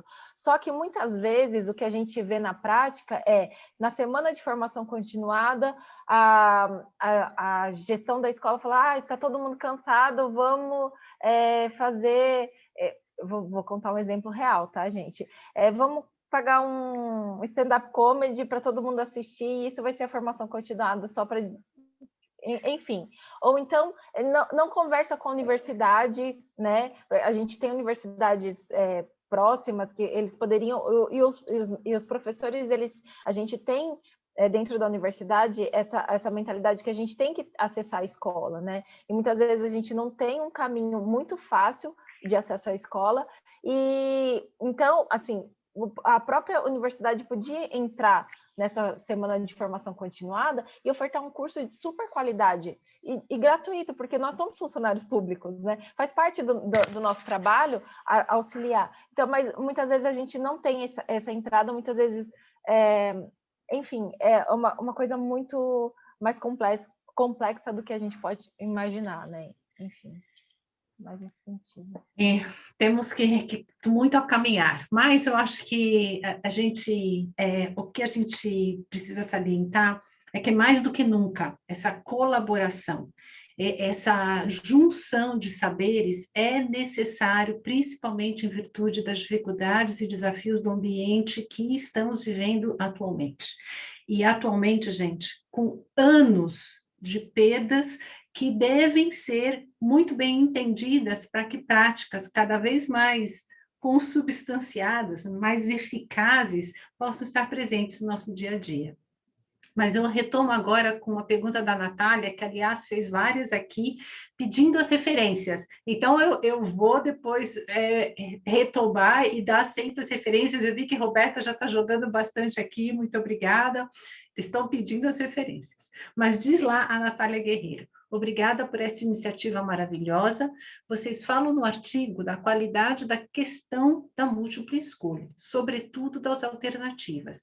Vocês poderiam dar exemplos de problemas / soluções para a elaboração desse tipo de exercício? Bom, posso começar, Sabine, depois você complementa? Primeira questão que a gente vê um grande problema é a questão dos LURES, né, que a gente chama dos distratores da resposta, que não é a alternativa correta. Geralmente, os professores têm dificuldade e fica muito óbvio. Então, o aluno ele lê a questão e já sabe qual é a resposta correta, porque não tem distratores plausíveis. E outra questão é que, vocês já repararam que, quando você vai elaborar uma questão de múltipla escolha, a resposta correta tende a ser mais longa do que as outras, porque as outras você não quer perder muito tempo para formular, porque aquela é a resposta correta. Então, o aluno, muitas vezes, ele vai por intuição, mas essa é a resposta mais longa, então é a resposta correta, porque está diferente das outras. Então, na hora de elaborar uma questão de múltipla escolha, para ela ser de qualidade, os distratores têm que ser plausíveis, tem que ser, assim, mais ou menos da mesma extensão, as frases, é um exemplo, né? Não ser muito óbvio. Igual, uma vez eu pedi para os meus alunos elaborarem questões de múltipla escolha, né? E em relação à matéria, era uma atividade que eles tinham que fazer, e eu lembro que era assim, quem foi o psicólogo responsável, sei lá, não lembro qual que era. Aí, uma das alternativas, ele colocou assim, Beyoncé. Gente, Beyoncé. Aí eu até descontei nota, porque como assim, né? Uma alternativa Beyoncé. Daí ele falou, professora, eu fiz de brincadeira, enviei para os meus amigos e eram para mudar, porque a gente estava brincando e enviamos a alternativa errada para você, enfim, né? Eles pediram desculpas, mas isso acontece também com a gente enquanto professor. Às vezes a gente está tão cansado, coloca qualquer coisa lá nas alternativas, então não vai fazer com que o aluno reflita sobre qual é a alternativa correta, né? Sabine? Então, o problema disso é justamente se você está usando uma múltipla escolha para estimular o aluno a pensar a respeito da pergunta, se a resposta é óbvia, ele não vai pensar nada, certo? Ele vai mais por um feeling, não adianta. Por outro lado, também, se é muito difícil, também não adianta, né? Pode confundir a pessoa. Se você coloca, né, como alternativas termos muito próximos, ele pode botar a alternativa, escolher a alternativa errada e aquilo ficar colado na cabeça dele de que aquilo é, de fato, a alternativa, né? Você pode incentivar a pessoa a fazer uma associação que não é uma associação verdadeira. Então, assim, muito difícil fazer coisa de múltipla escolha. Muitas vezes a gente faz, depois a gente vai ver que, na verdade, tinha mais de uma que podia ser correta, né? Eu, particularmente, acho que o melhor é fazer sempre aberta, pergunta de resposta aberta, do que fazer múltipla escolha. Dá menos trabalho para o professor, pode até, você falar, dá mais trabalho para corrigir, mas é o que mais estimula o aluno que, de fato, ele tem que organizar um raciocínio para conseguir responder, né? Então, porque senão, muitas vezes também, é uma coisa que alguém comentou aqui no chat também, eu já não lembro quem, reconhecer uma coisa é diferente de produzir, né?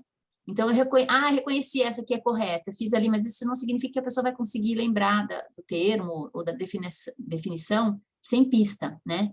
E é isso que a gente quer, que a pessoa consiga lembrar daquilo sem pista, né? Então, eu acho que realmente o melhor é sempre trabalhar, evitar teste, porque o teste é uma cilada mesmo. E é muito difícil de fazer, né? Eu não sei, eu tenho uma dificuldade enorme de fazer questão teste. Cadê aquela quinta alternativa, socorro, né? E fora isso, também não avalia muito, porque existe 20% de chance, né, com 5 alternativas, de que a pessoa vai acertar. Então, que não existe na dissertativa, né?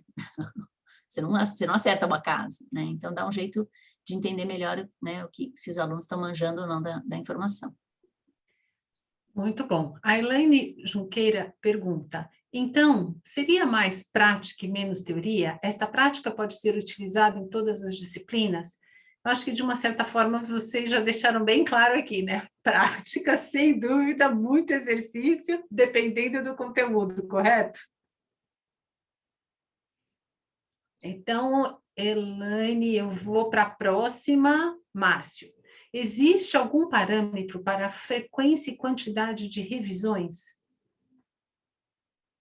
Não. Como a gente falou, depende, eu acho, a gente não consegue ter isso na literatura, porque eu acho que depende da matéria, depende da proficiência do aluno, né, da idade, né, em termos de complexidade, não. A ideia é que, sim, faça várias vezes, quanto mais melhor, mas, idealmente, faça pelo menos uma, porque o ganho maior é na primeira tentativa, né, de lembrar. Então, para cada matéria, né, para cada assunto da matéria, pelo menos uma tentativa de lembrar é o que a gente recomenda, ao menos. Tá? Se der para fazer mais, façam mais. E a Natália Guerreiro, que já pediu as dicas, ela também pergunta se existe alguma revisão de literatura específica sobre a prática de lembrar no ensino e aprendizagem de línguas, que vocês conheçam. Ainda não, que eu conheço. Tem algumas revisões de literatura que falam sobre quando analisado, eles veem que não foi analisado. As revisões de literatura falam que essa parte é uma área que está... como que fala?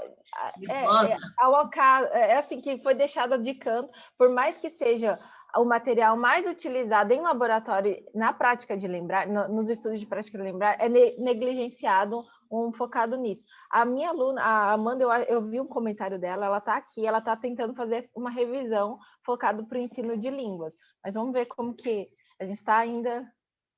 O que a gente vê muito, né, para ensino de línguas, em geral, é vocabulário só, não é estrutura, é vocabulário. Vocabulário. E existem tem muito aplicativo para isso, né? E eu e a Roberta demos uma olhada, fizemos uma revisão informal sobre o assunto, e é bem complicado, porque, assim, realmente não dá para extrair nada em termos de como aplicar na vida real, os esquemas de repetição que eles fazem em aplicativos, que muitos deles são até pagos, né, para aprender. Em geral, o foco é vocabulário só. E a gente sabe que funciona muito bem. Para ganhar vocabulário, prática de lembrar é melhor que tem. Né? Agora, aí já para aquela parte de estrutura e gramática e tal, eu acredito que não é por aqui o caminho. Você precisa ter a prática, mas você precisa ter a exposição.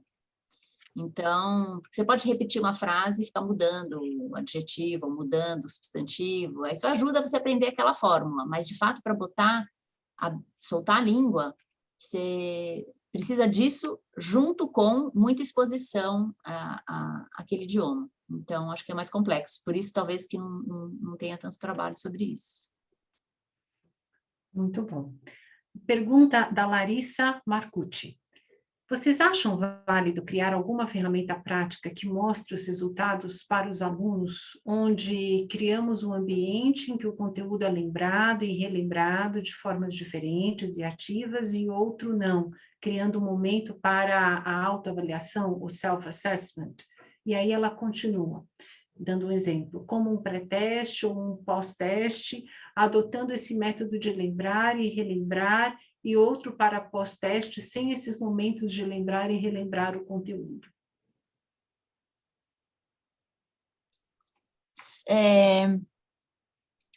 Eu não sei, na verdade, acho que talvez uma minoria, vendo o resultado, aplicará isso na vida prática. O que a gente vê é que a gente, né, eu tenho uma apresentação sobre isso, que eu tento explicar um pouquinho como funciona a memória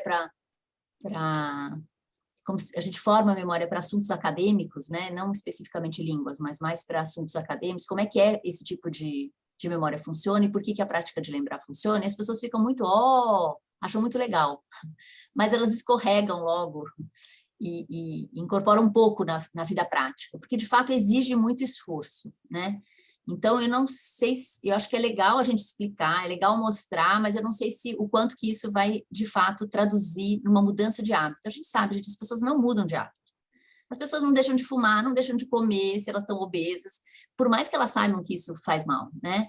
Então, infelizmente, eu acho que isso, de fato, é uma coisa que os educadores precisam instituir como prática corrente e corriqueira dentro, né, do esquema de aulas. Eu acho que esse é realmente a melhor forma. Talvez, né, fazendo isso e tendo menos, deixando de se sentir tão nervoso em fazer essas mini provas ou coisas do gênero, talvez as pessoas passem a perceber que isso é importante e incorporem isso na vida real. Mas eu acho que só dar uma demonstração não é suficiente. A gente, aliás, trabalha, eu e a Roberta estamos escrevendo um paper dela, né? Na verdade, eu estou ajudando ela. A gente tem vários exemplos para mostrar isso para as pessoas. Posso falar, Roberta? Então, por exemplo, você pode pedir para os seus alunos, o que a gente tem feito é assim, desenha o logo da Apple, sabe o logo lá, a maçã? Desenha aí, bota os alunos para desenharem. Pouquíssimos conseguem desenhar o logo corretamente. Aí você pode falar para eles, olha, vocês viram esses logos milhões de vezes, milhões, mas vocês não sabem desenhar, vocês não sabem que lado é, vocês podem tentar fazer vocês mesmos aí. Que lado é a maçã? Como é que é o formato da maçã? Que lado é a mordida? É daqui, é dali? Que tamanho é a mordida? Como é que é a folhinha? Tem uma folhinha? Tem um caulinho? Uma folhinha? A folhinha tem ranhura? Não tem ranhura? A gente não consegue fazer, né? Mostrando que só olhar e ser exposto a algo passivamente não faz com que a gente consiga fazer um desenho totalmente infantil, não tem nenhum desenho, né? É uma coisa completamente simples e a gente não consegue, né? Então, a gente tem usado isso como uma maneira de mostrar para a pessoa, olha, olhar, e aí mesmo que a gente dê para ela reconhecer um logo parecido, mas invertendo, né, com espelho, tal, a pessoa confunde também, as pessoas não conseguem também fazer, né? Então, a gente está usando isso para ilustrar. As pessoas vêm, elas ficam impressionadas. Agora, o quanto que isso, de fato, vai traduzir numa mudança de hábito, eu acho que muito pouco baseado no que a gente sabe da literatura geral de mudanças de hábitos, né? Todo mundo sabe que comer muita fritura e ser obeso faz mal para a saúde. Isso não faz com que a pessoa consiga mudar, né? Quem bebe muito, fuma muito, não muda. Ela sabe que aquilo vai fazer mal, mas ela não consegue mudar o hábito, né? É difícil, né? Então, eu acho que, infelizmente, tem que vir do professor mesmo. Aí o cara acostuma, ele sabe, vai ter exercício toda a aula, entre uma aula e outra. E pronto, né? Então... Muito bom. A Ana Goulart, gente, pergunta, o que vocês pensam sobre uma roda de conversa sobre o tema em questão? Seria também uma forma efetiva ou voltaria na questão de falar sobre ser familiar? E eu vejo que ela fez uma errata logo abaixo, que é uma pergunta sobre o que vocês pensam sobre uma roda de conversa, com perguntas e respostas sobre o conteúdo a ser testado. Seria também uma forma efetiva ou voltaria na questão de falar sobre e ser familiar? Deu para entender? Bom, pode falar. Então, eu acho que assim, o problema da roda de conversa é que, assim, sabe? Tem aqueles 2 alunos, ou um, se você tem sorte na sua sala, que respondem tudo que você pergunta. Os outros todos estão lá, no nothing box deles, pensando na morte da bezerra, né? Então, você tem que forçar todo mundo a responder, por isso que tem que ser uma coisa individual, né? Cada um tem que responder. Se a gente faz isso em aberto, aí as pessoas não têm, alguns participam e eles estão tentando lembrar, estão tentando fazer um raciocínio, mas a maior parte dos alunos né, brisa, fica pensando em outra coisa, né? Então, acho que esse que é o problema desse tipo de atividade. Então, a gente, de fato, tem que fazer uma coisa que cada aluno tem que fazer individualmente, ou produzir algo em grupo, com discussão em grupo, o que também tem as suas desvantagens, no sentido em que, às vezes, né, a gente sabe, no grupo, um trabalha, os outros todos boiam, né? Então, assim, infelizmente, acho que tem que ser uma coisa que é uma resposta individual mesmo, ou em dupla, que seja, né? Para ter alguma discussão ali. Mas acho que se a gente faz pergunta inteligente, que faça o aluno, né? A questão é fazer uma pergunta inteligente, não fazer só uma pergunta que é trazer de volta um termo, alguma coisa, né? Isso é, se a gente quer que a pessoa decore alguns termos, algumas datas, algumas coisas, é importante a gente ter perguntas assim. Mas aí você pode ser uma coisa diferente. O que significa, o que tem esta palavra a ver com esta palavra? Daí o cara tem que saber o significado das duas palavras e produzir uma associação. Essa é uma pergunta melhor do que dizer como é que é maçã em inglês, tan, né? Agora, se você dizer o que apples tem a ver com bananas, aí o cara já tem que saber as duas, e ele tem que saber que as duas são frutas, e ele tem que produzir o nome, por exemplo, da categoria. As duas são frutas, né? E a tradução é X e X. Então, vem muito de como a gente pergunta, né? Para estimular que a pessoa use aquilo dentro de um contexto diferente e apreenda mesmo, né? Os conteúdos, né? Só complementando, no guia de prática de lembrar da Puja, que a gente traduziu para o português, ela tem algumas dicas legais, né? E, assim, a gente sabe que muitas vezes, individualmente, você ficar fazendo perguntas para o aluno não é viável. Por exemplo, você é professor de uma escola pública com 45 alunos dentro da sala, como você poderia fazer para que todos os alunos tentassem lembrar? Você pode usar, uma das estratégias fazer um cartão apagável, ou então pede para o aluno pegar o próprio caderno mesmo, quando você faz uma pergunta, todo mundo pensa na resposta, ou coloca algum tópico, assim, aí eu vou perguntar para um. Então, você garantiu que todos os alunos tentaram responder, e não assim, eu vou fazer uma pergunta e fulano responde, porque só fulano vai pensar. Então, dá um tempo para que todos respondam, mas tenta fazer de uma forma que garanta a resposta deles, né? Então, essa é uma alternativa, fazer com que o aluno escreva alguns pontos importantes e depois você fala, eu vou selecionar aleatoriamente alguém para responder. Muito bom. O Joaquim José Pereira Neto pergunta: como os professores de língua inglesa usariam o feedback como prática de lembrar em uma sala com 35 alunos? Como melhor direcionar este feedback? E ele diz bom dia também. Então, ainda está a tempo. O feedback é a resposta, né? É a resposta correta daquilo, né? Então, assim, o aluno tem que ter acesso a isso. Ou o professor dá, ou ele diz, está no capítulo tal, ou está escrito, né, de ponta cabeça lá as respostas no final da lista de exercícios, né? Então, esse feedback pode e deve ser dado coletivamente, muitas vezes, não é necessário. O que o aluno precisa ter, a resposta que ele deu na frente dele, você dá o feedback coletivamente e pede para os alunos checarem, né? Qual que foi a resposta que eles deram, se eles acertaram ou não. Né? Então, isso que precisa ser feito, porque se só dá o feedback e a pessoa já nem lembra o que ela respondeu, também não serve, porque ela não sabe se ela acertou ou errou, né? Ela precisa ter essa dissonância, né? Puxa, errei, e a resposta correta está aqui, aí ela consegue fazer a associação que vocês querem que ela faça, né? Aprenda alguma coisa. Se ela não sabe o que ela respondeu, ela não vai conseguir fazer. Não sei se era isso que você queria perguntar, mas é isso, dê o feedback coletivo, se for o caso, mesmo que a resposta seja dissertativa, ou peça para trocar, né, as respostas que cada um deu entre os alunos, dá o feedback para todos e pede para cada um avaliar a resposta do aluno, do colega, se acertou ou não. De novo, não punindo a pessoa quando ela erra, não, é muito importante isso, né? O que é importante é fazer com que as pessoas tentem lembrar e não fiquem achando isso ruim e desagradável, independentemente se ela acerta ou não, né? Eu acho que isso que é a questão mais importante. Se não é erro, não precisa ser aversivo, né? E assim, nos dias de hoje, né, eu acho que tem um trabalho também, eu já mando para a Mirella, inclusive acabei de mandar para a Mirella no comecinho dessa sessão, mostrando que tem uns ganhos, né, em fazer online, né, claro, para quem tem o privilégio de poder ter acesso a uma educação online, né, óbvio que tenha, né, pelo menos um celular.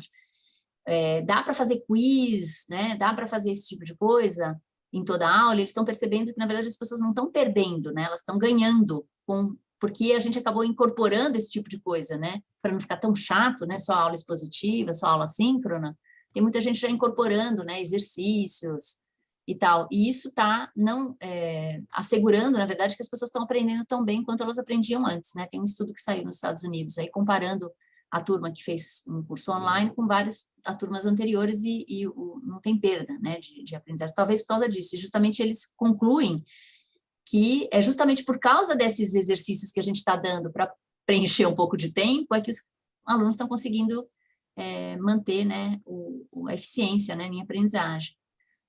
Então, isso aí.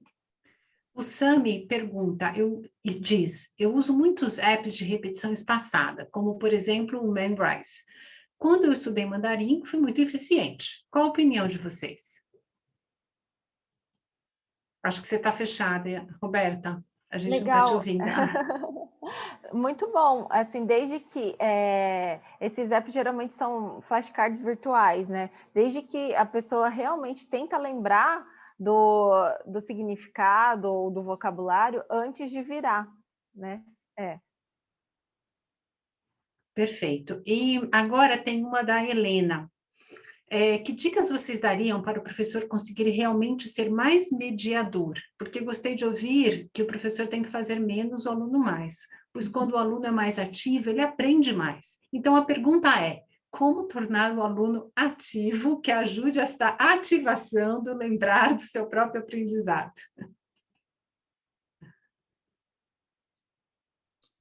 Olha, eu acho, Helena, que é coisas como a gente falou, invente perguntas para os seus colegas, esse é uma ótima, porque para inventar perguntas, gente, você tem que entender o assunto, você tem que ir lá, né? Invente perguntas para os colegas, ou invente atividades, ou qual atividade de aprendizagem que vocês querem fazer na próxima aula. Ah, queremos fazer mapa mental, põe uma lista para eles mesmos escolhem, talvez dessa forma eles se sintam participadores da atividade, né? Então, nós preferimos questão assim, então vamos variar, então qual que vocês querem que seja da próxima? Né, a mesma questão de prova, com consulta e sem consulta, né, que a gente coloca lá, é bem importante as pessoas perceberem que não é tão ruim ter prova com consulta, né? A questão é, se a gente bola uma pergunta boa, que faça o aluno pensar, não importa que ele está ali, né, com os dados ali. Claro que não serve uma prova com consulta sobre vocabulário, porque daí ele vai simplesmente cola o vocabulário, né? Mas se é uma coisa mais complexa, ele pode consultar o material, sim, se a pergunta for bem feita, né? Então, talvez, isso não sei, mas acho que vai depender muito da turma, mas talvez deixar os alunos escolherem mais ou menos como é que eles vão fazer esse tipo de exercício, que tipo de exercício eles gostam mais, talvez eles se sintam participativos e não achem a coisa tão aversiva, né? Só que é importante nesse cenário é não sobrecarregar, né? A gente dá muita matéria e daí dá muito exercício, todas as matérias darem muito exercício para o aluno fazer em casa. Que horas que ele vai fazer isso, gente? Né? Então, a gente tem que dar tempo de aula, talvez, para eles fazerem isso, né? Então, diminuir E isso é muito importante, gente, porque eles podem gastar menos tempo estudando e ganhar mais, e não passar muitas horas só relendo a matéria, que vai ter, né? Então, eles vão ficar exaustos e vão ter pouco ganho. Então, vamos diminuir o tempo de estudo para um estudo mais eficiente e dessa forma eles têm mais tempo de lazer e tal, que eles precisam também, né? Assim como nós professores, né? Verdade. E diz o Vinícius num desabafo, tem sido difícil aplicar as práticas de lembrar por causa disso. Vários professores pedindo uma tonelada de exercícios e eu fico até um pouco desmotivado para passar mais atividades. Roberta, depois você pode compartilhar esse estudo de quantidade de horas de estudo? Obrigada. Obrigada a você, Vinícius. É um desabafo que a gente entende bem. E eu vou seguir com o Sami de novo, que pergunta: como saber o momento certo de parar, entre aspas, as repetições com o objetivo de completa absorção?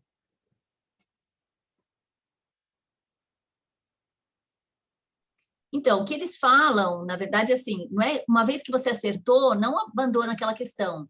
Ela precisa voltar algumas vezes, né? Então, o que eu diria, assim, numa sequência de aula, você tá no segunda prova, digamos assim, o conteúdo da segunda prova. Vai fazendo perguntas sobre o conteúdo da primeira, né? Aí você está no conteúdo da terceira prova, vá fazendo perguntas da segunda mais frequentemente do que a primeira, porque, né, o conteúdo da primeira aula ele já repetiu na segunda, mas sempre tem que ficar voltando. Então eles dizem, não abandone aquela questão que você já acha que você sabe, porque a gente acaba esquecendo. Então de vez em quando a gente precisa voltar nela. Então, como professores, pincelem lá, fiquem dando sempre umas perguntinhas sobre as matérias passadas. À medida que a matéria se distancia mais, faça isso com menos frequência, mas faça. Não é porque passou e o aluno soube bem o mês passado que ele vai lembrar esse mês, né? Então, precisa ficar revoltando de vez em quando, tá? Mas não tem um ideal, desculpa, a gente não tem essa resposta para você. Isso aí. Olha, pergunta o Márcio: o uso de flashcards físicos para fazer a prática de lembrar é mais eficiente do que os apps atuais, como o Anki ou Quizlet?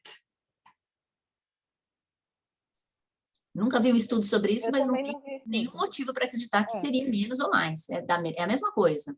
O teu estímulo ali, você tentar lembrar. O problema é como você usa o flashcard, que a maior parte das pessoas olha e vira, ela nem tenta lembrar. Aí não serve para nada, é a mesma coisa que olhar suas anotações de novo. É tão pouco eficiente quanto reler, né? O Luiz pergunta: os quizzes, testes, exercícios de prática de lembrar têm que ter uma, entre aspas, carga de esforço de lembrar mais simples ou com, entre aspas, desirable difficulties, as dificuldades desejáveis? E ele diz: eu pergunto porque não queremos ocasionar um cognitive overload. E ele agradece. Então, tem que ser difícil, mas não muito difícil a ponto do aluno não lembrar nada, né? Porque tem uma meta-análise do Rowland que ele fala que quando a primeira evocação, a primeira vez que ele pratica lembrar, quando é muito abaixo de 50%, não dá muito efeito de prática de lembrar no final, assim, a longo prazo. Então, tem que ser difícil, mas não muito difícil. Assim, faz médio, né? 50% está na média. Não faz tão difícil, mas não tão fácil. E isso você pode monitorar pela quantidade de pessoas que acertam ou não, né? Se você vê que muito pouca gente acertou, quer dizer que você passou da medida e fez uma coisa complicada demais, né? Mas, assim, eu detesto esse termo aí, desirable difficulties, porque ele é... O que é desirable difficulties? É o quanto que não foi muito difícil nem muito fácil. Não adianta nada você ter um termo bonito para isso, porque a gente não sabe qual é essa medida, né? Então, assim, muito fácil, tipo assim, né? Quem foi o cara que propôs a teoria da evolução? Darwin, Beyoncé, Neymar, certo? Roberto Ecuni, ou não sei o que lá. Não serve, né, gente? Porque a pessoa vai saber isso. Aí não serve para nada, né? Agora, também, se você puser lá um monte de, em termos de física, um monte de nomes, né? Quem foi o filósofo mais famoso? Sei lá, Aristóteles, Kant, não sei o quê, põe uma lista de filósofos, a pessoa não vai saber, porque são todos filósofos, e ela não vai conseguir distinguir um do outro, daí também não serve, porque ela desiste quando fica muito difícil. Então, tem que ser...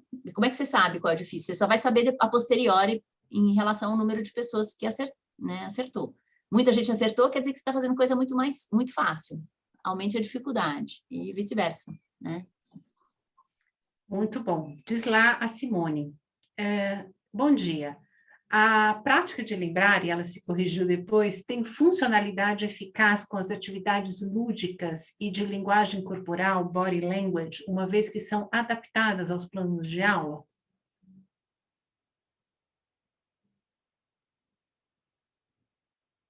Eu acho que eu não entendi, Simone, a sua pergunta. Você entendeu, Mirella? Eu acho aqui que ela coloca se é tão eficaz se fazer essa prática de lembrar através de atividades mais lúdicas e atividades que envolvem o corpo. Acho que é nesse sentido. Depois a Simone me corrige se eu tiver passado errado, por favor. Sim, mas eu acho que é isso. Inclusive, fato, de fato, e assim, claro, né? Sempre que você consegue fazer aquilo de forma mais legal, é muito mais legal, né? Uhum. Mas, assim, prática de lembrar também funciona, gente, para coisas físicas, né? Sequenciamento motor, tudo isso também, né? Inclusive, você pode até fazer uma prática de lembrar mental sobre sequências físicas, e isso também ajuda, né? Mesmo você se imaginar chutando ao gol, ou se imaginar pegando uma bola que vem, você ativa a musculação nos músculos, numa certa ordem também, e depois quando você vai praticar aquilo vem melhorado também. Então, também para aprender sequências motoras e coisas de corpo, você também precisa praticar, né? Preferencialmente agindo e não só mentalmente, né? Mas até mentalmente ajuda. Perfeito. Ela diz que é isso mesmo, viu, gente? A Lisandra Vocês me falou, eu estão... ainda não li. Então tá bom. A minha aluna, ela falou de um artigo, eu ainda não li, sobre prática de lembrar com bebês de a partir de 6 meses de idade, que eles pegam o bebê olhando para um mobile e daí se a pessoa faz um determinado movimento, ela vê a pessoa fazendo movimento com o pezinho, tipo, erguer o pezinho da criança e fazer daí o mobile girava. Ou então ela praticava lembrar, a criança tinha sozinha que fazer. E depois de algumas semanas, eles testaram se a criança fazia o movimento, se alguém puxou o pezinho para fazer o movimento ou se ela praticou lembrar.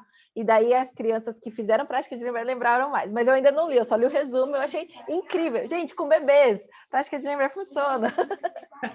Muito legal. Muito legal. E como a gente já está chegando aqui ao nosso encerramento, eu vou aqui transmitir uma mensagem da Cíntia Weiler. Bom dia a todos. Em vez de uma pergunta, tenho um agradecimento a fazer às alturas. O artigo é bem esclarecedor, curto e direto ao ponto. Ouvi-las falar nesta manhã está sendo muito enriquecedor. Prazer em conhecê-las e muito obrigada. E ela diz, super entendo essa questão da área. A área de educação é bem complicada, pois, entre aspas, fecha os olhos, fecha aspas, para essa área, dizendo que a psicologia tem preconceito com estudo quantitativo, etc. E ela entende porque é filiada a um programa de pós-graduação em educação. Termina ela falando que o futuro na área de educação começa aqui com práticas baseadas em evidências. Muito bom. A Helena gostou muito da indicação dos caçadores de neuromitos no texto enviado, e ela pensa que realmente precisa estudar e entender melhor como se processa esse aprendizado focado na ciência. Por onde começar esta busca de incluir estudos de capacitação dos professores. Eu vou juntar com uma pedida do Sami, de site ou Instagram, de exposição ao tema e sugestões. Utilize os nossos canais, Sami, que a gente distribui bastante conteúdo. O Márcio agradece pelas respostas, e aí ele complementa se alguma evidência com relação à pergunta dele de que fazer as revisões escrevendo à mão e não digitando é mais eficaz. E eu vou deixar vocês aqui terminando essa para a gente terminar com uma da Abigail apenas, tá bom?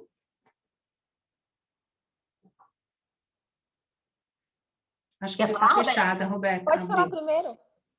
Então, eu acho que sim, a gente tem algumas... a coisa de digitar, tem uns estudos mostrando que não é bom usar um computador e digitar o que o professor está falando, quando a pessoa tem muita proficiência em digitar. Porque ela simplesmente transcreve o que o professor está falando e não sintetiza. Porque quando a gente toma notas à mão, o professor falou alguma coisa, a gente tem que fazer uma síntese daquilo para anotar, né? E essa síntese já é um exercício muito importante para a gente entender o assunto. Simplesmente transcrever o que o professor faz, simplesmente não tem nenhum raciocínio, né? É uma coisa completamente passiva, então não ajuda nada. Sabe, entra por um olho, sai no dedo e não adianta nada. Então, isso parece que sim, é importante escrever à mão. Tinha alguma outra? As sites temos muitos, eu acho que a Mirella provavelmente tem vários aqui, a rede, né? Entrar na Rede Nacional de Ciência e Educação é fenomenal, inclusive a Roberta nem estava no CV dela, mas ela também é da rede agora. E tem os sites, como a maior parte de vocês lê em inglês, tem sites muito legais, tem o site da Pooja Agarwal, né, que é retrievalpractice.org, tem muitos, acho que a Roberta provavelmente tem a mais à mão ali, que ela é mais eficiente do que eu. Eu não consigo ler perguntas e botar coisa no chat ao mesmo tempo. E só para complementar a resposta da Helena, por onde começar essa busca, além desses, de incluir esses estudos na capacitação dos professores, eu acho que os professores, nós professores e pesquisadores precisam ampliar o diálogo. Eu acho que vocês precisam saber que a gente está de portas abertas, a universidade está de portas abertas, que assim, tem o curso de formação continuada dos professores. Podem chamar os professores das universidades. Olha nas universidades, dificilmente um professor vai falar não para uma escola, gente. Eu acho muito difícil. Né? Então... eu acho que nem é o caso, a gente precisa mesmo fazer isso. Então, vocês se interessarem por alguém que é de uma universidade pública e quiserem que essa pessoa vá na escola de vocês conversar sobre esses assuntos, é só chamar, ninguém vai recusar isso, com certeza, né? Tanto como, sei lá, dificuldades de aprendizagem, tem uma quantidade enorme de pesquisadores que podem ir, e isso realmente, a Roberta está completamente correta, ninguém vai recusar, né? Então, acho que para aumentar essa ponte aí. E é muito importante também que vocês contem das realidades de vocês para os professores, porque tem muito, para os cientistas, porque tem muito cientista também que não tem muita noção, sabe, gente? Então, a gente, né, o que precisa é essa conversa para que vocês digam, olha, a nossa realidade é essa, o que eu posso fazer com esta realidade, né? Então, no caso, só para terminar, a Roberta mencionou, né, não sei se você pôs o link do guia também, de prática de lembrar, que a gente traduziu, acho que esse é legal. Essa mesmo, né, claro, nessas circunstâncias tem que ser online, não tem alternativa, né, mas botar uma pergunta, né, para todos os alunos no chat, e se eles, cada um fizer um cartãozinho de uma cor diferente, né, um cartãozinho vermelho com o número 1, azul com o número 2, ele pode pintar mesmo, não tem problema, né? Faz a pergunta de múltipla escolha na tela, ou faz a pergunta e pede para todo mundo mostrar a resposta. 1, 2 e já, escolha o cartão, qual é a alternativa correta? E todo mundo faz assim, certo? Com o número. Se o 1 é vermelho, por que ela sugere que faça colorido? Porque para o professor, ele olha o bando de alunos, pela cor é mais fácil dele ver do que pelo número, né? Ou pela letra da alternativa. Então, ele vê, o vermelho é o correto, mas tem um monte de azul. Gente, não é a resposta azul, não é a resposta azul, que é número 3, porque isso. Então, é um jeito de fazer um exercício, não precisa de chat, né, estar usando um sistema que permite fazer esse tipo de coisa, e é muito simples. Faz a pergunta, e aí, gente, a alternativa A, B ou C, 1, 2, e já levanta a resposta, e todo mundo responde. Aí sim, a gente assegura que todo mundo pensou na resposta, né? O cara fica com vergonha de ficar chutando, então ele tenta mesmo responder, e aí fez uma prática de lembrar um zero custo, né? Isso a gente pode fazer em sala de aula também. Então, tem um monte de coisas assim que a gente tem que bolar, né? E vocês precisam dizer também para os cientistas, olha, né? A nossa realidade é essa. Acha aí na literatura alguma coisa que pode ajudar a gente. E a gente, assim, estabelece a ponte, né? Que é bem importante. Eu acho que é bem a tônica desses últimos comentários aqui, a Elaine Junqueira, a Kellen agradecendo vocês pela clareza, pela dedicação, pelo momento proporcionado aqui. E a Léa falando se também daria uma mentoria, um feedback, conversas com professores autônomos.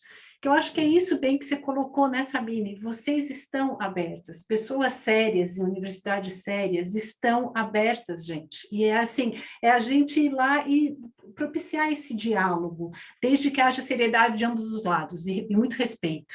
Né? E assim, gente, não é um favor, né? Faz parte, né? Nós estamos nas universidades públicas, existe um tripé, que é pesquisa, né? Ensino e difusão. Difusão é isso, é conversar com públicos que estão fora da universidade. Então, nenhum pesquisador vai estar fazendo um favor para vocês indo nessa coisa. Ele está fazendo difusão, que faz parte do contrato de trabalho dele, tá? Então, isso, assim, não pensem, né, que é um favor, não faz parte do trabalho da gente, tá? Então, fiquem à vontade e podem ir atrás. Perfeito. E agora eu já estou terminando aqui, eu estou recuperando a minha tela, já vou começar a compartilhar. Vocês estão vendo? Estão vendo a tela, gente? Sim. Ótimo, muito obrigada. Bom, só nesse fechamento... Mas não está aberto tudo, não está... Abriu agora? Tá Agora correto, sim. agora tá bom. Perfeito. Nesse fechamento desse primeiro webinar, propiciado pelo Mind Brain Education Special Interest Group, a gente teve aqui a generosa presença da Roberta e da Sabine, autoras do artigo Práticas de Lembrar, e mostrando para a gente que esta prática vem da educação baseada em evidências, onde achados científicos têm comprovação experimental. Elas ofereceram uma definição do que são práticas de lembrar, que tentar lembrar informações às quais se foi previamente exposto. Falaram que este tópico, práticas de lembrar, também é conhecido na literatura como efeito da testagem, por utilizar, dentre as suas várias formas, testes, mas trouxeram também os benefícios desta prática, que é ver lacunas no conhecimento, oferecer uma maior organização mental, uma melhora na transferência do conhecimento adquirido, auxiliando na memorização, que, como elas se alimentaram nas respostas, é importante entender que fato precisa ser memorizado e que raciocínio precisa ser trabalhado em conjunto nos diferentes conteúdos, e que essa prática de lembrar reduz a confusão entre matérias que sejam semelhantes. No artigo, e ao longo desse trabalho que elas fizeram conosco hoje, elas salientaram os 6 fatores de influência sobre a prática de lembrar: o feedback, o formato dos testes, o formato das provas finais, o tipo de respostas que são ofertadas, o número de repetições e também a sua periodicidade. Falamos aqui sobre o que é cada um e o que fazer com cada um, e exploramos não apenas esse, como vários tópicos aqui nesta oportunidade grande de troca com a Sabine e a Roberta. E assim eu termino dando um obrigado nas várias línguas que existem, porque quando a gente faz com coração e com dedicação, línguas são pouco para ajudar a gente a transmitir esse momento. Meu muito obrigada, agradeço enormemente, foi um grande prazer, tenho certeza que todos aqui que compartilharam desse momento conosco também sentiram. Obrigada de verdade. A gente que agradece. Obrigada, obrigada. Obrigada a vocês, a gente encerra, até mais, até uma próxima oportunidade. Até logo. Tchau.